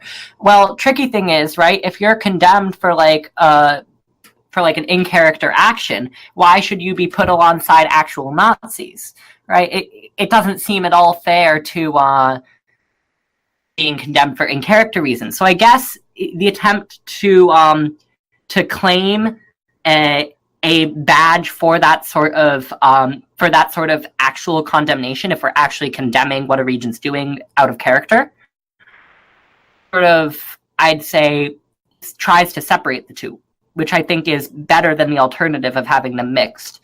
You could argue that there should be no action at all, and that the Security Council should just ignore, which is fair, but separate liberations from condemnations and give those liberations to fascist regions, that seems to actually be separating out of character conflict from in-character conflict. When it comes to the offensive liberations, though, this is sort of the WA acting to sort of remove the right of those regions to exist, because offensive liberations tear down, a region's borders for fairly extended periods of time, and that allows raiders and griefers to sort of, go into these regions and destroy regional activity. And so I feel like normally that sort of behavior is condemned, but it's precisely these regions that we're trying to target when we use offensive liberations. Girls, can you say what you wanted to say first? Oh no, I'm letting Tinfect. Oh, yeah. My computer's about to die, so I think I'm going to have to go. Well, thanks for joining us. Nice to talk. Yep, thanks for having me on. Bye, Tinfect. Girls, back to what you wanted to say. Oh yeah, sure. So Nazis are bad in game and out of game, and we don't like them, and we don't want them in our game, inside or out. So we're going to target them, and I don't think it has to be any more complicated. I mean, if you're being an in-character Nazi, you're doing that for in-character reasons, so you shouldn't be offended, ashamed, or anything of the sort. You should expect to be condemned, either in-character or out. That simple. I think that's actually the best point that I've heard in support of it, and it's very convincing to me. I think then that it would seem to separate the two, it would make sense to, you would condemn, quote-unquote, in-character Nazis, but even then, I'm a little, because I don't trust you if you're role-playing a Nazi, really. But then, out of character, I think either a liberation or ignoring them altogether is the best option. I tend to be of the opinion that ignoring them altogether is the best option, because both offensive liberations and condemnations tend to give these sort of regions attention that I don't think that they deserve. I definitely disagree with that, and this was definitely a big part of our panel. And all I can say is you need to confront them and destroy them. That's it. You can't let them persist. You can't let them spread their stuff. Just take them out. There's no place. Okay. Being a history buff, history has taught us that you really cannot ignore people like that. Is akin to appeasement. We all know how. I think I'm going to say I think I'm going to take the German agreement here. Not the German argument. Yes, they should be condemned. Yes, they should not be really here. These kind of people who are Nazis are, at the end of the day, extremely. But if we're going to condemn a political ideology, and I know that I am not saying in terms of just Nazism is not bad. I'm saying that if we're going to condemn a political ideology, and I'm saying this in the future where something might happen, is that what about the more radical left or radical centrist or whatever, or maybe regions with political opinions that the majority community doesn't like? Do they get condemned too? That's the question that it raises with these Nazi offensive liberations, is that it sets precedent that if a political ideology is vile enough to not be liked, does that mean then that if a political ideology is not appreciated by a vast majority of the community, they just be suppressed then? I think that it would have to be a large majority of that community, though, and that by the point that it gets to that, by the time it gets that far, I think it'll be deserved. Just wanted to address. Oh, sorry. Go on. Oh no. You can say. I just wanted to address what Asairia was saying. I think that there's a difference between not giving fascists a platform to gain more via Security Council resolution and ignoring them entirely. because I think obviously, right, once fascist, the only benefit that actually comes from these resolutions, besides sending some sort of message, right, is when a region loses its founder. And so in that case, right, obviously you want the entire gameplay community to come together and to get in and destroy that region. And I mean, generally happens. And I think that's what would happen with or without these resolutions. I think that when you have these offensive liberations towards fascist regions, they tend to sort of just give attention to the region rather than achieving any substantive goal. Well, see, that's always a struggle that comes with these types of situations and issues. Same thing with, I think it was Fiji said this, no, it was Denieria. We shame far right, but not far left, etc. It just comes, I hate to play this card, but it ultimately always comes down to what a majority or supermajority believe. And the truth that I've noticed, both in real life and here, is people are more accepting the far left than the far right, even though it may not be as accepting as just normal left and normal right. But when it comes to offensive liberations or liberations of any kind being a mark of honor, to me, from a strategic point of view, like the Confederation corrupt dictators, yeah, they wear that high on their sleeve and they show that around all the time.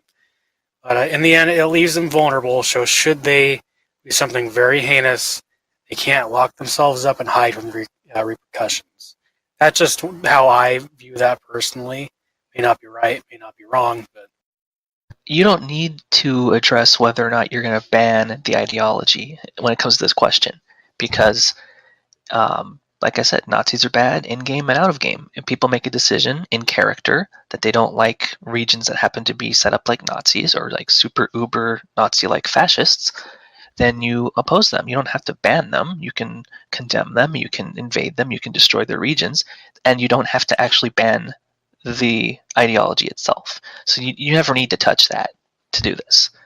And you could say it's a de facto ban, but that's still not the same thing as banning it entirely.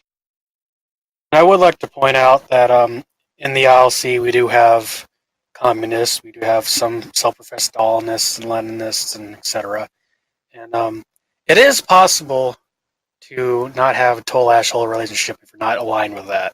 Because after all, I am the chair and I'm a conservative or center, left, right-leaning.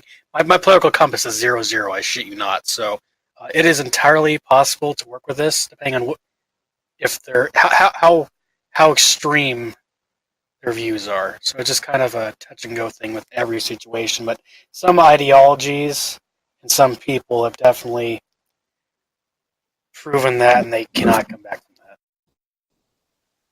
There was an article that was run a few months ago by, I believe it was BMW Server in the Northern Lights, who conducted a brief analysis on offensive liberations and the outcomes specifically of them, and found that after offensive liberations get passed, there is a brief spike in numbers in that region, but it almost immediately peters out, and then within weeks or months, the region seems to either completely die or just sort of disintegrate. So I think that's actually one of the best pluses and benefits of offensive liberations, especially now that we are honest about their goal. So,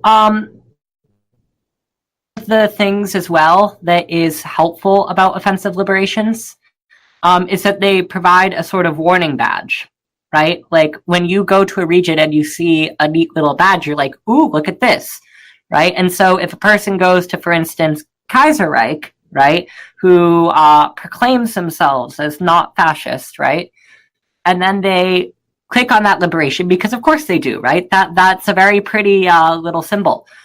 They see that, oh my God, they're a fascist region, let me stay away. So I think in that sense, it actually might serve to help prevent new people from accidentally stumbling into a fascist and becoming indoctrinated there.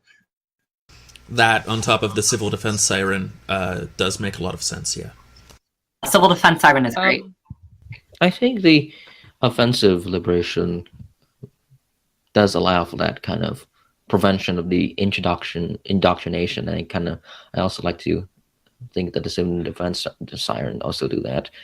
But onto a different front about offensive liberations. In terms of R and D, yes, it's raiding and defending. What are we going to do about that? Like offensive liberation, but in terms of raiding and defending.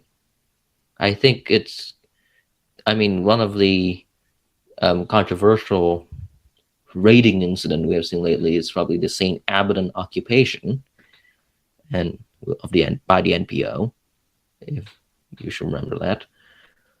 Like, I think, like, in terms of like raiding defending, what should we do about these offensive liberations? Can they be applied in that kind of context? Are you afraid it's going to become a commonplace tactic against any old region that somebody decides to open up? And I mean, to resort to international diplomacy to facilitate a war or a raiding operation I don't think is honorable, because in a way it's just, I don't think should the international community be dealing with raiding and defending, and because in a way it's kind of between, because it's the warfare aspect there, is that if it's horrible enough to facilitate a liberation, like let's just say if the raiding party, it has good intentions in line with what the community sees as good, then I see that that would allow for an offensive liberation to pass. And I kind of, in general, I don't think that I don't think that offensive liberation should never really be used in terms of raiding and defending purposes, because it's just going to cause a lot of polarization. The defenders is going to go and scream. The defenders is going to scream like cheating in some ways, because you're utilizing a mechanism that forces the defenders from not being able to kind of effectively defend, but defend. But I just don't really see why should really the raiders or defenders should be turning over to the Security Council for liberation, like offensive liberations. But then on the flip side, right? Non-offensive liberations force they make it harder for raiders to implement their goals, right? So, like, I mean, I see offensive liberations solely for raider defender purposes, without like singling out a region for ideology, as being fine, because they're just the inverse liberation designed to defend a region, and I think that frankly creates activity in the Security Council. What becomes an issue is when we start to liberate non-extremists, and I don't think that that's going to happen. Agreed. And that won't really ever happen. And if there was anyone on this panel who should be scared of that, it should be me. But I'm not scared of that. So I think that, like, I'm not really seeing a huge downside, besides maybe giving some fascists some attention. But does that sort of I don't know. That was a slippery slope argument that was being made earlier, and I don't agree with it. It's very clear to me the community has not expressed any desire to stretch this to anything but Nazi and super fascist regions, and you can tell that because of how nasty the debates are, just to even justify whether or not they're actually Nazi. Because if they weren't, they definitely would not support it. There's no appetite for it, and there isn't really any ideology like Nazism, even on the far left, that's as bad. Obviously, some people don't agree with that, but the facts, I think, are pretty clear. Most people are. I agree with Ghost there. Does offensive liberations really render condemnation useless now? think it's more of a supplement, a next step should the first not achieve sufficient response. I think the two actually have entirely different purposes. I think that you use a condemnation for in-character activity that you don't like, right? Or for I sort of think of it more as a badge of honor, right? Like the whole hey, look, we don't like what you did, but that's impressive, so here you go, you get a badge. Whereas liberations are for people who are who hold out of character disgusting beliefs. And that's designed to single them out and to sort of corner them away from the game. So I think the two serve for different purposes. I don't think it's a leveling system where you first get a condemnation and then a liberation. Tlomz says security council should not be used for out of character stuff. What's the panel opinion on that?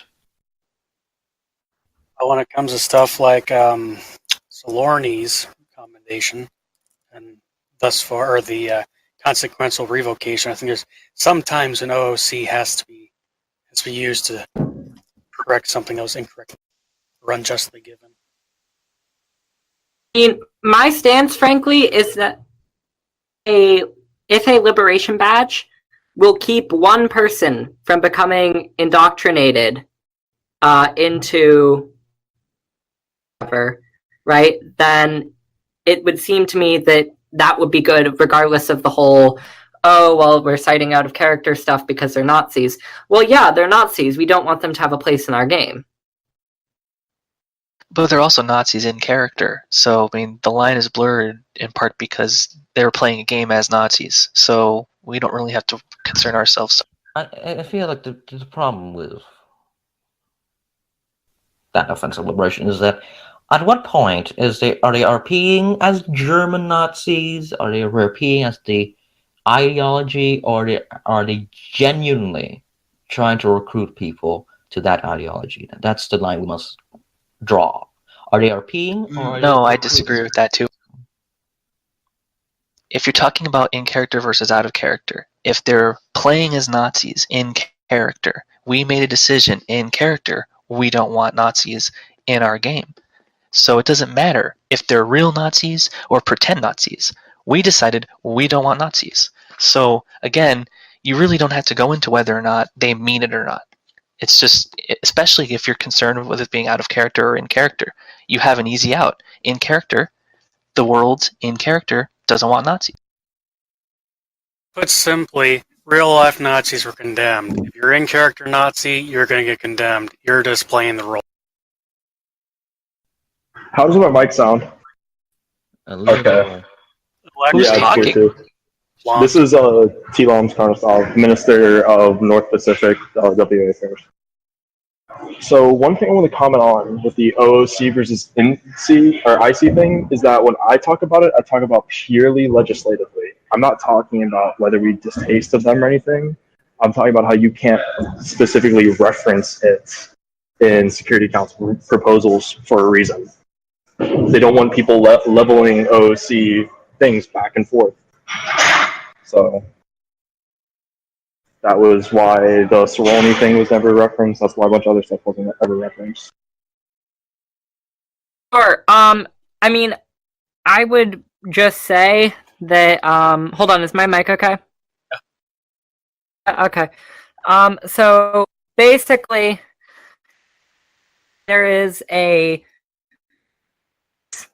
quote unquote for Nazism, right, or for hyper-fascism, right, on nation states, right, then it is our responsibility as a community, I think, to make sure that people don't go into that space, right? And if a liberation helps to do that, I really don't care what reasoning we take, and I don't really care what the standard is, because that's something that has real-life consequences. Yes, but the issue is you're just degrading writing standards by trying to figure out ways to accuse them of in-character stuff, applying that in the Security Council for things they committed out of character. Sorry, could you clarify what you mean? If you're using the Machiavellian trope of ends justify the means, so any way we can get them condemned or liberated is a good thing, then you're kind of throwing writing standards out of the window that as long as we can blast them on enough things to get them condemned and just like slip fascism in there, it really doesn't matter if they are in-game or out of game. I mean, we can make the argument from an in-character perspective. I think that that's valid, just as Ghost was saying. But I think that the primary reason we should be thinking about this is to prevent the formation of actual fascist communities.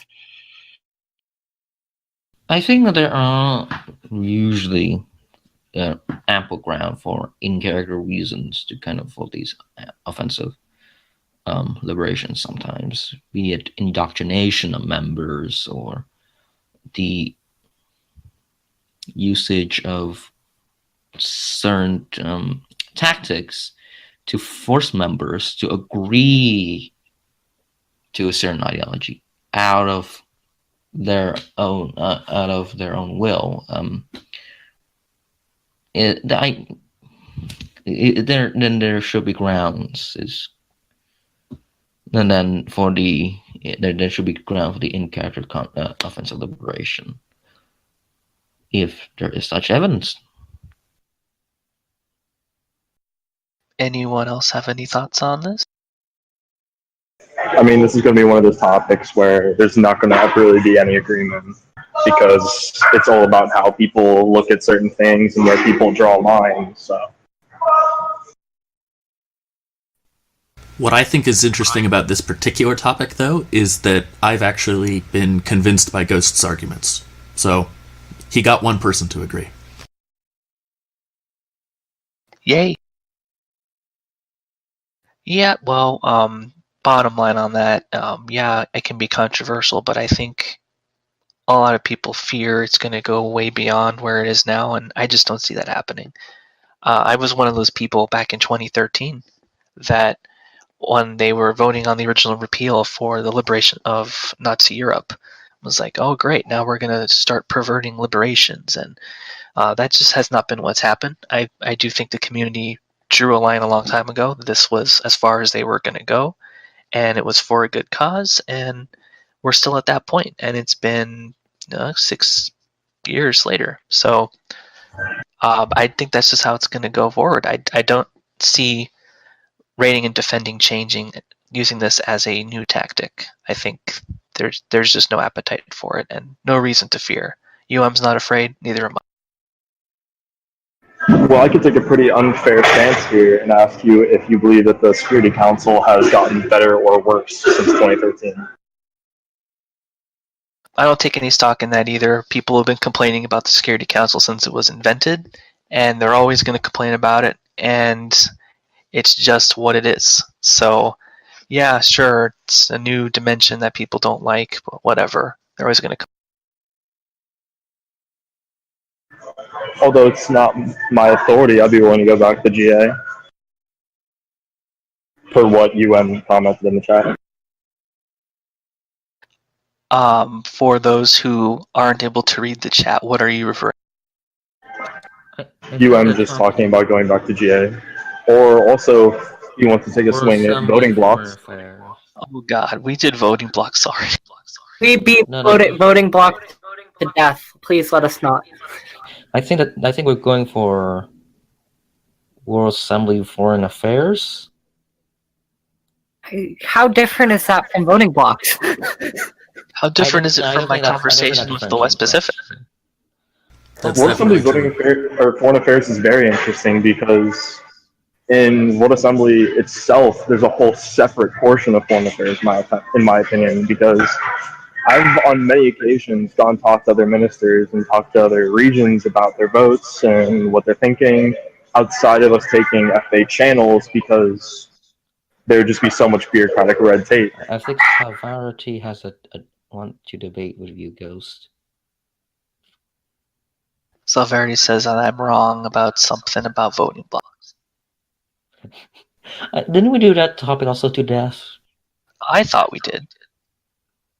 Yeah, we beat that topic. Let's. I could debate Ghost later. World Disassembly? WA reset, raiding the WA. Okay. Oh, World Disassembly was the panel about the people who don't like the World Assembly and don't think we should have it, and maybe have ideas to change it or make it. What about raiding WA? Raiding the WA was the proposed idea of using Raider Defender mechanisms to keep votes out of quorum, basically. Yeah, that's the newest thing going around that people are thinking about doing with the WA and with the R&D. Oh, so you're saying that raiding regional delegate is raiding regions so that they can knock out delegates from voting. They can knock them off of approvals in the queue to prevent a resolution from making it to. I see. Well, I also think it'd be used in close votes, since although not many regions have very large militaries, someone like the MPA could go take out a delegate with 40, 50 endorsements, and that's a close to 100 vote clip. I think the approval system can be proved to be a closed secret ballot system if needed. Why would you want secret approvals? No, I'm just saying that if the alternative is to prevent raiding in. I'm not really sure if we should have that much of an issue with it in specific circumstances. Because, frankly, I think it's a really creative idea that could add another element to the game. And if people are using game mechanics to their fullest degree, great for them. I mean, like, it's going to be annoying, but you could see that it's also going to be harder for those people to sort of gain traction in the world because they'll be ostracized for it if the community comes down against the practice. So, I mean, I'm not really sure it's something we should make any game changes to. I think it's something that the community should make a decision, are we okay with this or not? I think it depends on the resolution. Like, say, again, if it's a Nazi fascist resolution, I think people would not mind keeping it from going. What about just a really bad resolution? Like another marriage equality. Oh, I don't know, because that's more debatable. I think some people might be more accepting of such a resolution. They are because it passed. But, I mean, if it stops the WA from wasting its time, isn't that just being down new authors, though, I guess? I don't know. Oh, looks like Denieria is leaving now, so goodbye. This sort of proposal would prevent prospective WA legislation from reaching quorum, right? I mean, it's just removing delegates along the way rather than flipping large votes during the actual voting process, right?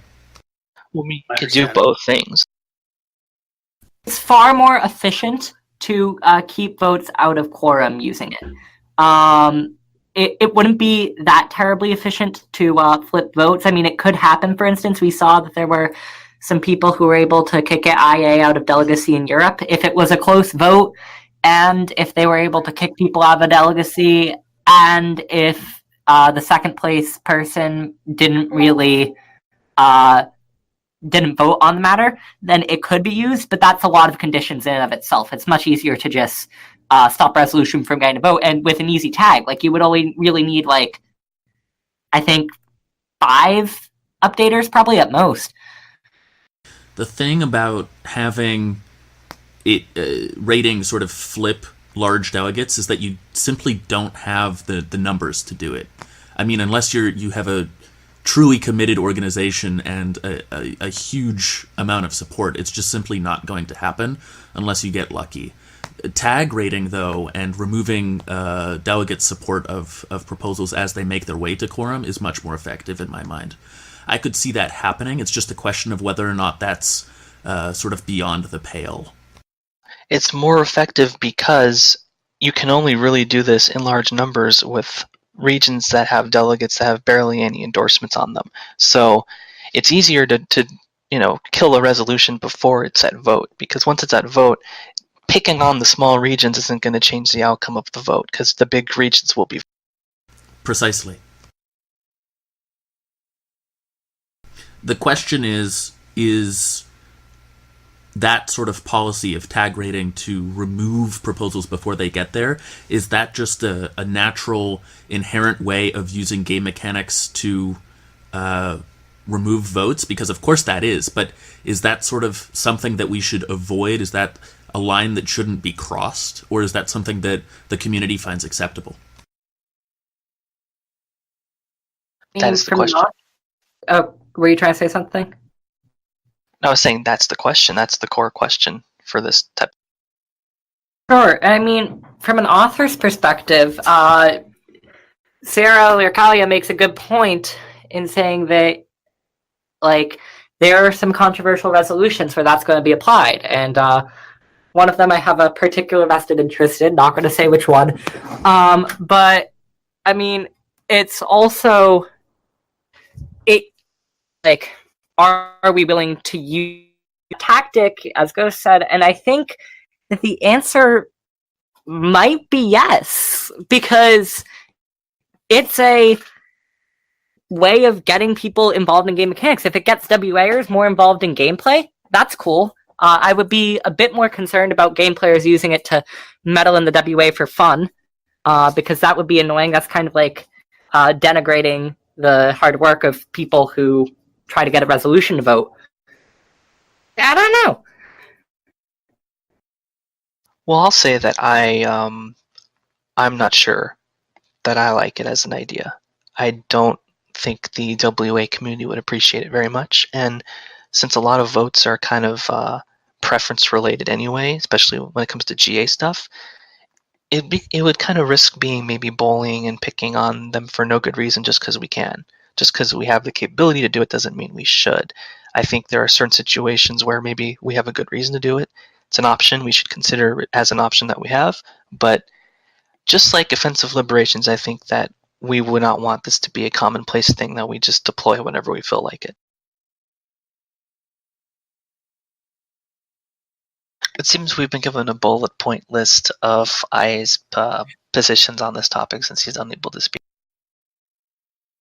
From my point of view, and it could be just naivety on my part, but the rating to get people to unendorse when it's seeking quorum, ultimately I think that's going to die out, because trying to outrun the lemmings who do may be a little bit too much of a stretch for even the larger rating armies.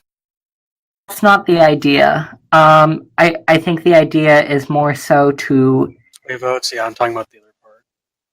Okay, are you talking about, like, at vote trying to swing things? No, trying to seek approvals to get it to go to vote. I may be late in this conversation, I was half spacing off, not gonna lie. So I do agree with IA in some parts.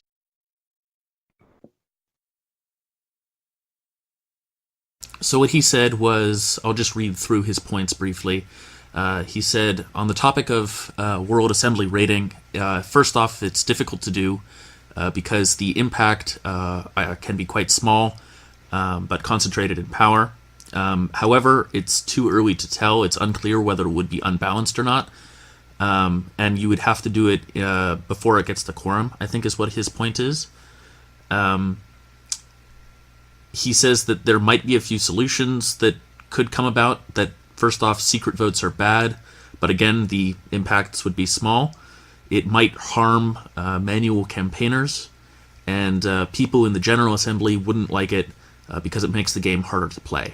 And that's his brief summary. I don't think I did it justice, but hopefully he can go in further detail if we get the panel open next week again. Yeah, we plan to, by popular demand, have this another second round of this next weekend. At which point everyone knows what all the topics are, and they've all, well, except for a couple, have already been covered. So we'll try to cover them again. And hopefully at that point we'll also have the next issue of the Northern Lights out, which is going to be WA themed, and maybe there will be more to discuss based on those articles. So I think I feel like a little bit like it's winding down, so maybe we want to pick one more topic and aim for that to be the last topic of this. And I'm just gonna know I have to go in like 10 minutes, so. Okay, so final topic. Let's see. Well, since I see that we do have another member of the ILC present here, maybe we want to pick a topic that ILC would also have some input on, besides voting blocks. I know everybody hasn't had their fill of voting blocks yet, but one topic that I thought there'd be a lot of interest in that we also did not have a chance to do a panel on was superdelegates, or NS's version of superdelegates anyway. People like me who have lots of votes in the WA. The topic is this crazy game lets delegates with lots of endorsements have lots of extra votes. Lots of people don't like this. Is there a better way, or is this crazy mechanism the whole point? Meaning, the game was designed to have this ridiculous setup, and changing it would, fundamentally change the nature of this game. No thoughts? Interesting. Well, I guess I'll start. I like it. I mean, it makes sense in the sense that like it adds more of a degree of power politics involved. I think it also helps weed out some bad proposals from passing, frankly, which sounds very elitist. But like, if you're trying to build a law here, right? We can't just have like the uninformed lemmings decide. Of course not, never. So, I mean, I think the primary issue with it is just that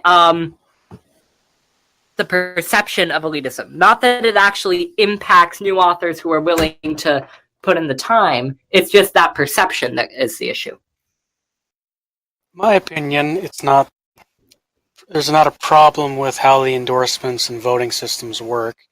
The product of superdelegates is more of a side effect of game-created regions, in my opinion. If that makes sense. The fact that game-created regions are larger than other regions does help that effect, but I definitely think that we've also earned our place as some of the most powerful delegates in the world, because the World Assembly Development Program has done a lot to boost the citizen counts that are WA members that are endorsing our delegate, and that's not something that comes for free. That's a very organized program, and it's something that we have to work every day to continue promoting. It's not something that just happens, and that's one of the reasons that the North Pacific does so well in the World Assembly, in my mind. Yeah, we earned it, so you guys can do if you do the work. I wasn't saying you didn't earn it. I was commenting on that's how I viewed how that game. I don't have a particular issue with the way that the system is done by the game. I think it could be done a little better, but I do agree that yes, you probably have earned it, because I am also in TMP as well, and I have seen how the system works, and I think that is a great system there. But I agree that it is significantly overpowered when you can look at a region like the SLU or TVF. And it's, when you look at, the types of, when the power that they control is just significantly overpowering. Yeah, and that, by the way, was Goncar, the delegate of SLU, and like you said, he's also in TMP, so he is part of the ILC, like Asairia. Yes.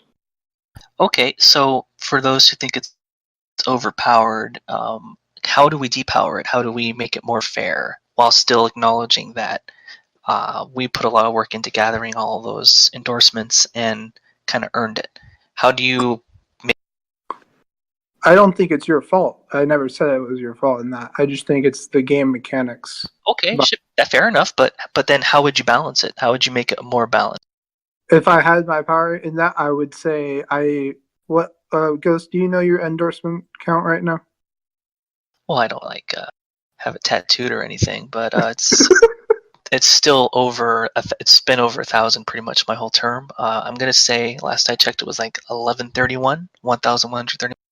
That's exactly what it is. Okay, well I guess I did remember it. 1,131. Yeah. So if it were significantly, I would say probably all GCRs, not including the war zones, then I would say all the delegates there would be cut their endorsement things in like half.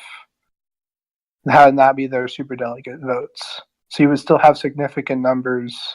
However, it would just be that. That would be your voting power. So you get an extra vote for every 2 endorsements instead of for every 1? I think that's, I said yes. So if his is 1,000, it would be what, 600 something? One If you talk. cut 1,000 in half, then it's 500. But yeah, Or my exact 550 something. somewhere in this- Yeah. Sorry, I'm not great at math. One talked about an opt-out system. If we were to change game mechanics, whereby a delegate could opt out of having their vote count towards the delegates extra. What do y'all make of that? I'm guessing Ghost is opposed.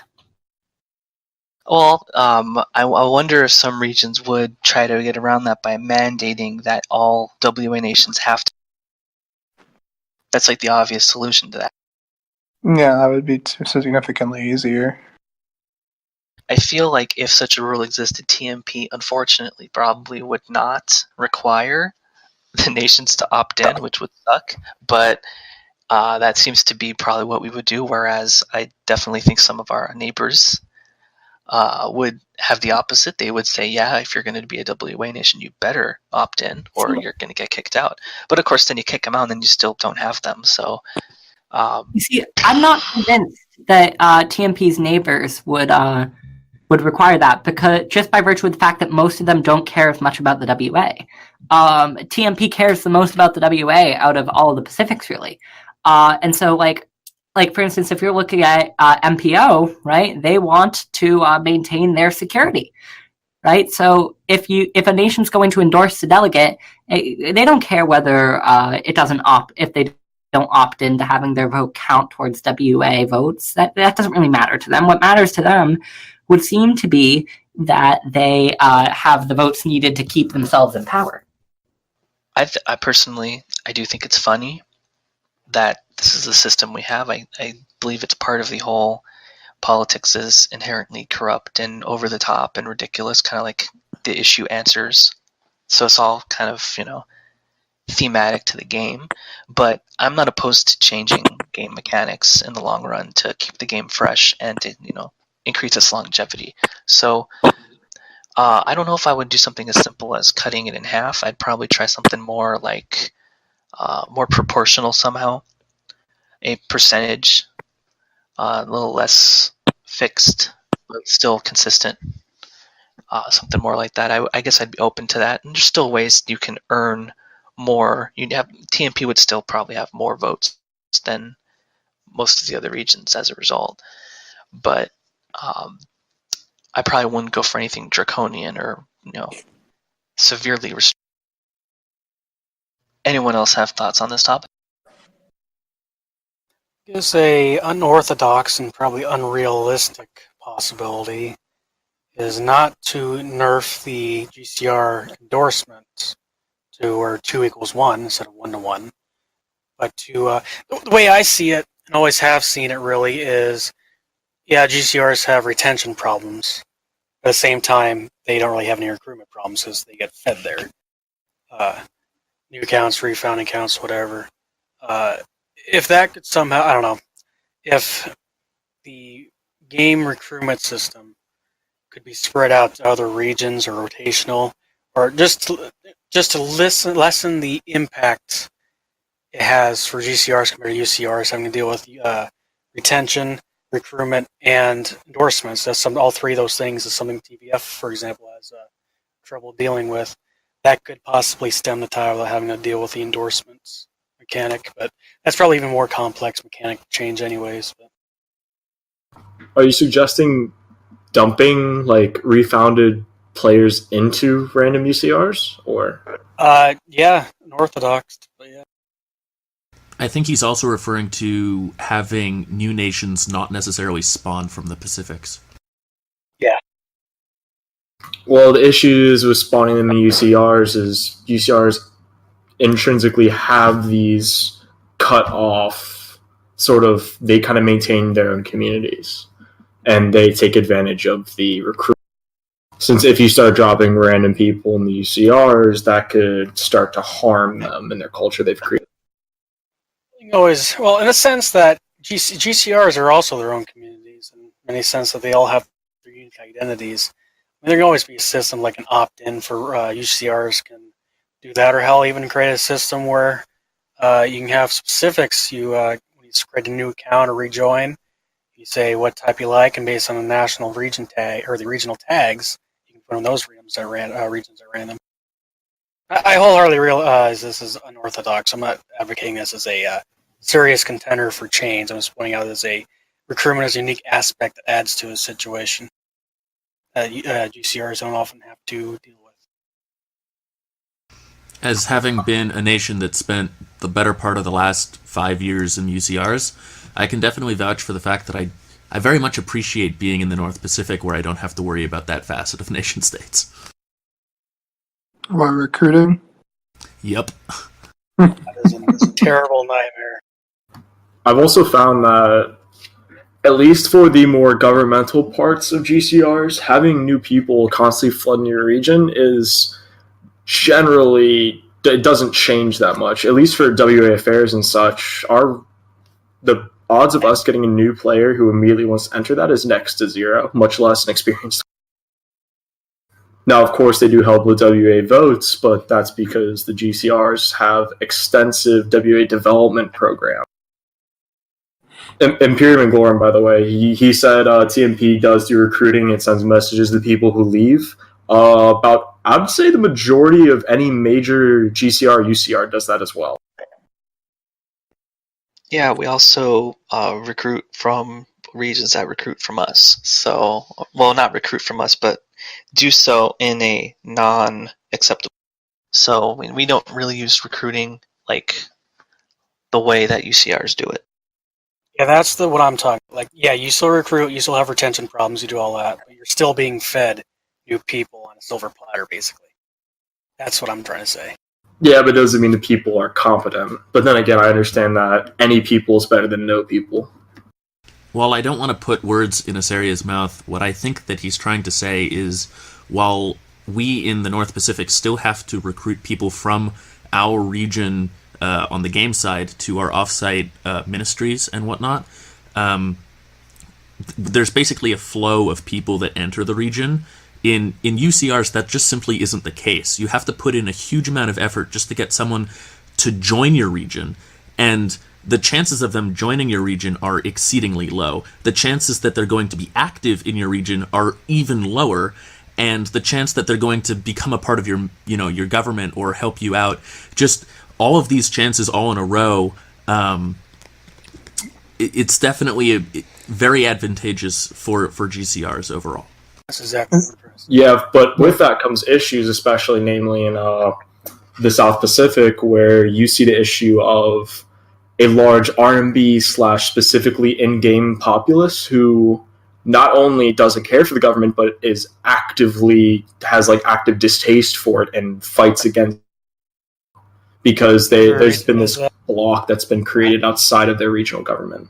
Every region has that. Maybe not TNP, but yeah, we got that. I mean, sure, yeah, we do, but we tend to pander a little bit more to them. I was just naming TSP because theirs happens to be especially aggressive. I don't actually consider what we do pandering to the R&B or roleplay communities. I actually, I must admit, this must be just sort of a UCR philosophy of mine, but having grown up on nation states overseas from the North Pacific, I just sort of view everyone in the region as one community, and I know that's naive, but it's just the way I view the world. Well, I've noticed that now this is getting the TNP politics, which is a whole thing of its own, but all the different communities seem to have some distrust of each other. Maybe not the government onto RP, but the RP onto the government, or the current sitting government, is extremely distrusting. If we're about to move on to regional politics and whatnot, I think at this point most people have to leave the broadcast, and we should probably bring this to a conclusion. I think we can keep speaking in voice chat after this is over, but at this point, now that we've exhausted the last topic on our list, I think it's best to move on. This has been the Northern Broadcast Service. Thanks so much for contributing so much time from your evening to join us, and hopefully you enjoyed the interesting conversations that we had. This will be posted later this evening, hopefully.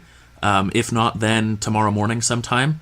And we hope to continue these conversations next weekend when the panels reopen. And I look forward to seeing you all then. Thanks for your time.